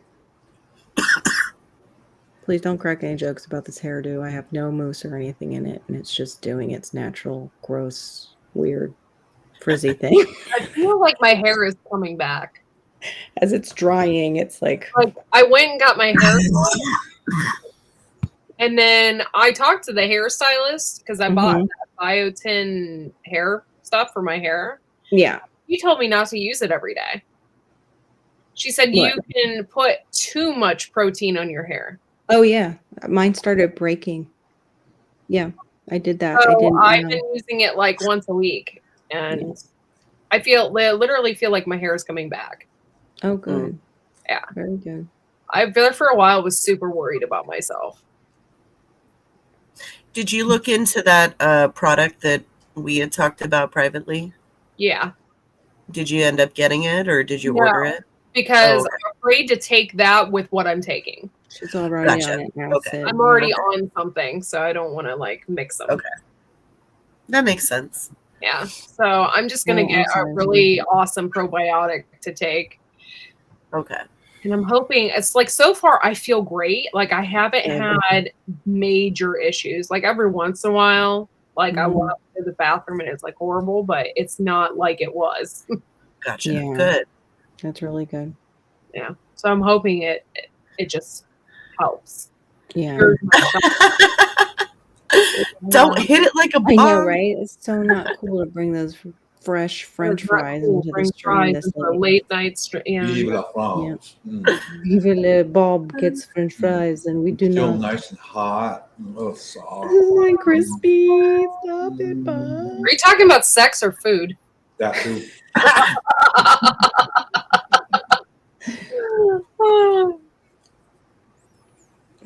Oh my gosh. That's so good. Horsetail Reed works wonders. What did I miss? For what? Maturation? Tarsin. I didn't know that. What's tarsin in your lungs? Interesting. Yeah, I've always heard Wait, of what? Bong is legal in India, but all men use the same pipe. Huh? Oh yeah, we've seen them. We have bars here that have those. Like Where you hookah sit bars? around and smoke a hookah. Yeah, they Yeah, can we sit have around. them here too, but they have to replace the mouthpiece. Yeah, So they all have their own. Hookah, They just- have their own. Yeah. Yeah. It's like a restaurant, but instead of food, you get a hookah. It's so funny. I've been to a hookah bar before, and it's so funny. They serve things like chocolate cake Mm-hmm. and like all those Yeah, yummy. they're the good stuff. Yeah. Over in Cebu, I went to it's like a hookah place. Yeah, but they call it something else. But yeah, it's tobacco. They don't serve weed or anything. It's tobacco. Yeah, no, it's just Spices tobacco. mixed in it. Yeah. Oh man, is that some pungent stuff, man? I can't remember what I got when I did. It was when I was younger. I think I got grape. I got grape and coconut. They call it shisha. That's not geared towards young people at all when they flavor it like that. Oh yeah, they No. flavor it. They give you a little bit. They put it in there and Watermelon bubblegum? I mean, come on. What Something adult like doesn't want bubblegum. watermelon bubblegum? A lot of kids do. For sure. Although I'd be disappointed because you can't blow bubbles with it. What the heck? That was like the best part of It's bubble like the yum. best gum I've ever had. No It's like calories. candy and a cigarette in one. I get the flavor with none of the calories. Yeah, that's true. I didn't think of it that way. Technically a boomer thing. What? I don't know about that. But watermelon bubble gum was popular stuff when I was young. Delicious and bubble yum. Watermelon was like the it flavor. yeah. Oh my gosh. Now I want some. That's so funny. I want French fries and bubble yum. I mean bubble yum watermelon gum. Oh, you guys want to know of a hack that I learned? Oh, what? Do you guys keep your saran wrap in the freezer? Okay. Do you? No, I've never heard that. Tell us. Okay. So take the box of your saran wrap, put the whole box in the freezer, and let it live there. Pull it out when you need it. Take it off. It doesn't cling together. It's like stiffer. It rips easy. Like you don't have to fight with it, and it like sticks perfect. So that's like a after tip. it warms a little bit, it sticks Yeah. perfect to your dish instead of itself. That's awesome. Yeah. That's awesome. I get this. And then when you're done, just pop it back in the freezer. Okay. That's cool. I wonder if it would Total work. coolness. I stopped with saran wrap because it used to piss me off so bad. I got the Right. pressed and sealed. It is a little thicker. Been more than once I've tried to use that stuff and just throw it up against the wall.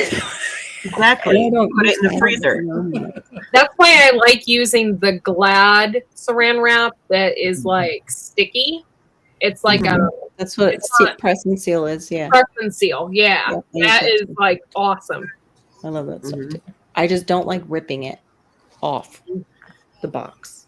It's a little bit harder to. That's how your friend uses his girlfriend. Does he pull her out of the freezer, use her, and put her back in? Wow, you have some interesting friends, Star, that you didn't tell us about. Is that one of those people from the Gandhi or Gandhi? Well, he was talking the other day about how some friend of his is going to order a robotic girlfriend. It's even capable of sex. It's a good hack. Gotta make sure you clean that hole, though. I guess so. That glory hole. Mm-hmm. Yeah. Yeah, I was joking. Yeah, the robot won't file for divorce. Yeah, I use the sealable containers too, Sean. But when I used to like pre-make dinner for everybody and plate it, I would wrap it and I would stack it. So then my husband can take out his dinner and just heat it up. So it's plastic that way, or the reusable plastic that might outgas. So I don't know. What? I do like those glass containers though with the plastic top that pops down. We have a bunch of those things. Yeah, I like those. The only thing is sometimes you can't really, at least with the ones I got, you can't put the plastic top in the micro to heat it up. It'll warp it. Oh, I see.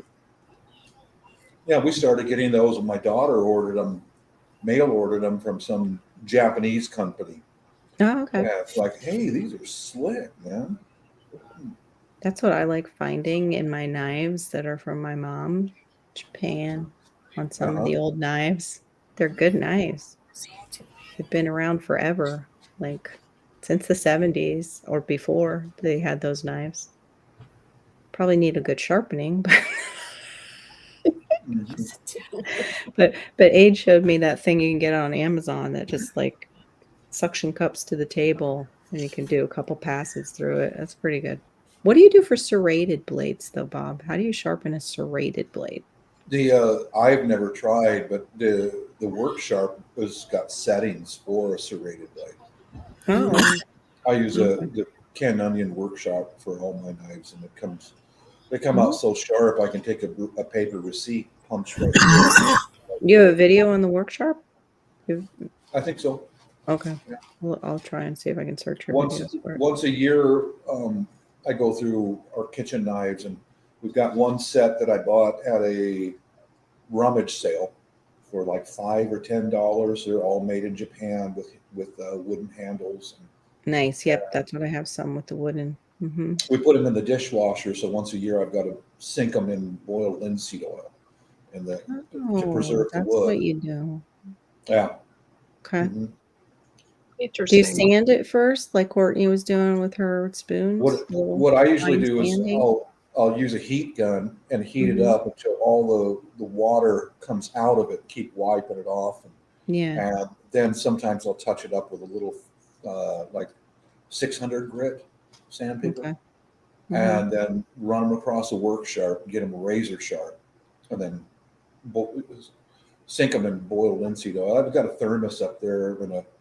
Oh, cool. So then what do you do? Leave them overnight for it to just absorb into the wood? Like that. Yeah, that's why I get all the water out of it, so it's thirsty. Yeah. I made this tool right here. It's just for that job. It's a clamp hooked to Slide on the grass. light, Oh dear Lord, help me. and I've got a thermos up on the top shelf up there.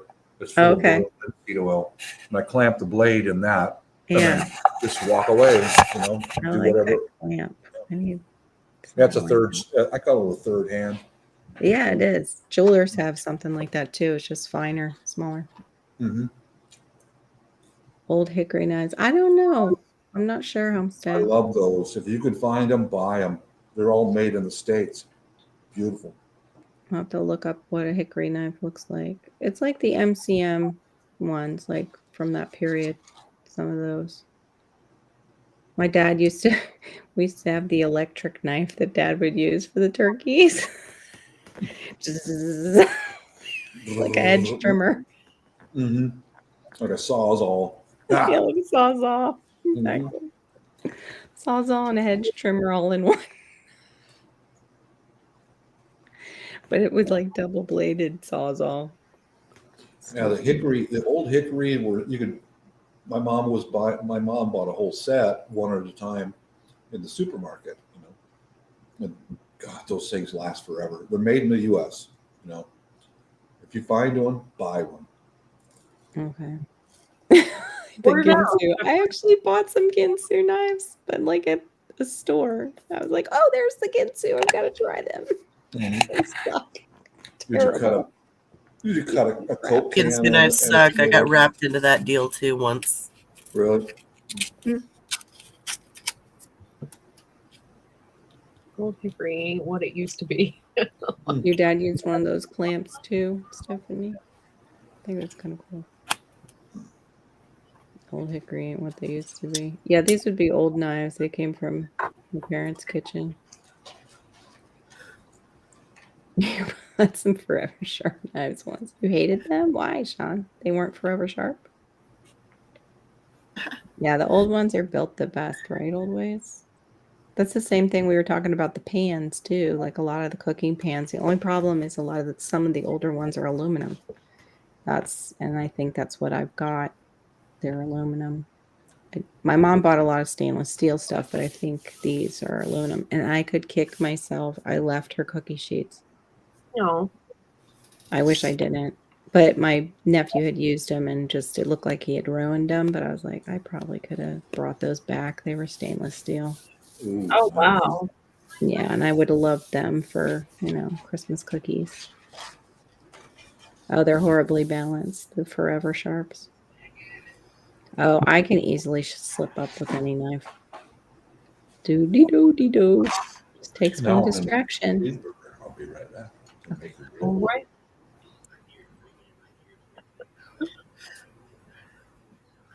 Your bean pot is aluminum. Well, as you get older, Gear, and you're a youngin', as you get older, we cannot purge aluminum out of our kidneys very well, and it can affect your brain badly. There were studies linking it to Alzheimer's, but of course, I'm sure all the aluminum people paid for that to disappear. Oh, cheap plastic handles in awkward shape. Okay, I hear you. Revere stainless steel. Stephanie, I left the Revere ware because it belonged to my dad's ex-wife. I found out, so I'm like, we don't need those. They can stay. Plus, my mom had bought like a few new pans, and I had plenty of pans at home. But yeah, her Revere, it was the Revere ware, and one of them, like the handle was broke. Like these are the stuff that my mom cooked on while I was growing up, and I just have better pots. Like my brother bought me All Clad for my wedding, which was amazing. Unfortunately, I chose the anodized steel, which fades. Okay, it fades over time. It does not remain dark.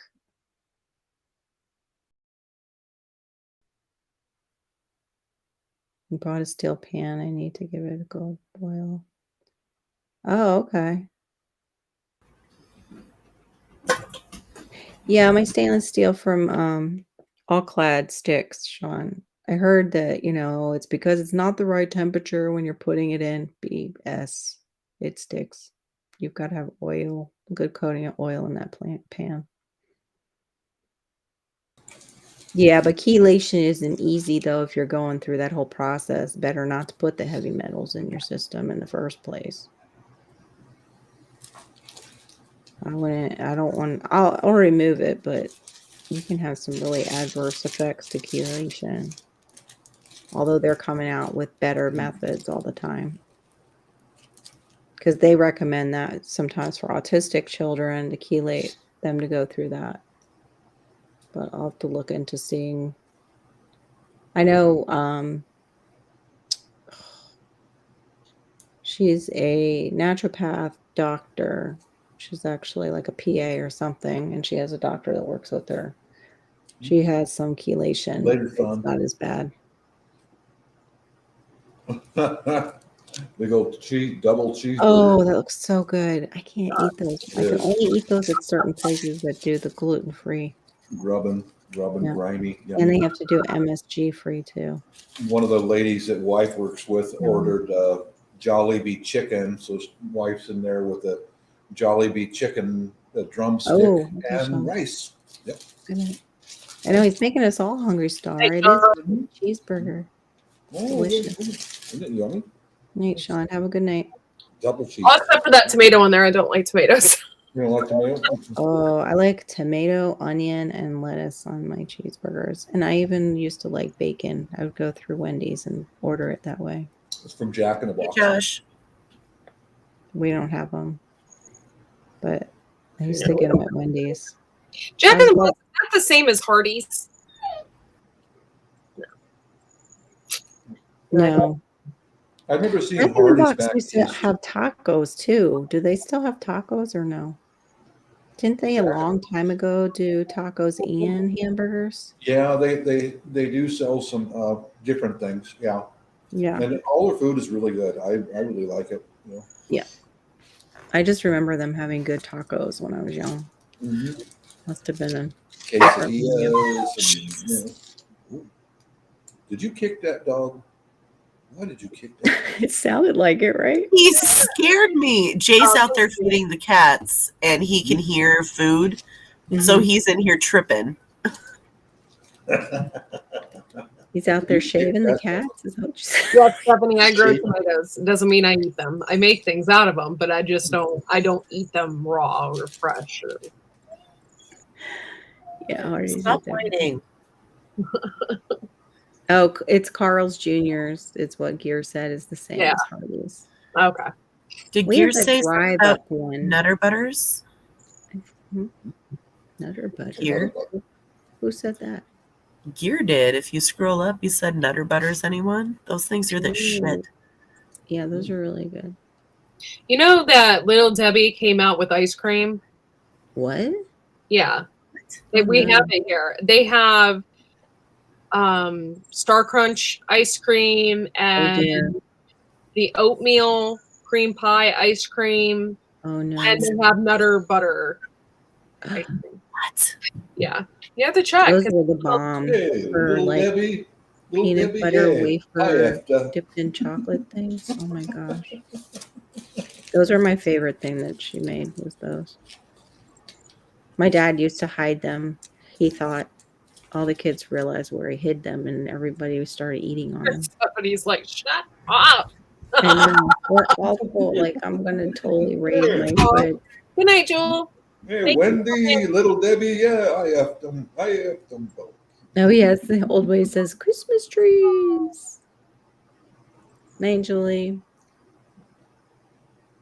Okay, guys, it's getting to be late. It's almost 2 a.m. here. Yeah. So I'm going to cut the stream. I seriously want to thank, because in the beginning, we only had like 3 people in here. And I was like, oh my God, if this is going to be a Friday night with just 3 people, like. Everybody's taking showers. Yeah. But thank you guys for coming in. We've kept it strong pretty much all night, and I really appreciate it. It'll help my stats and everything else. So thank you so much. Make sure you hit the thumbs up. And we will see you all Sunday night at 11 as well. Yeah, we love you too. And check out people on panel. If you don't know us, go hit us up too. Yes. Bob has content. Fishes has content. Blue Farm has content. So go and check them out. And we will see you all Sunday night. Peace out. I am not a crook. Okay.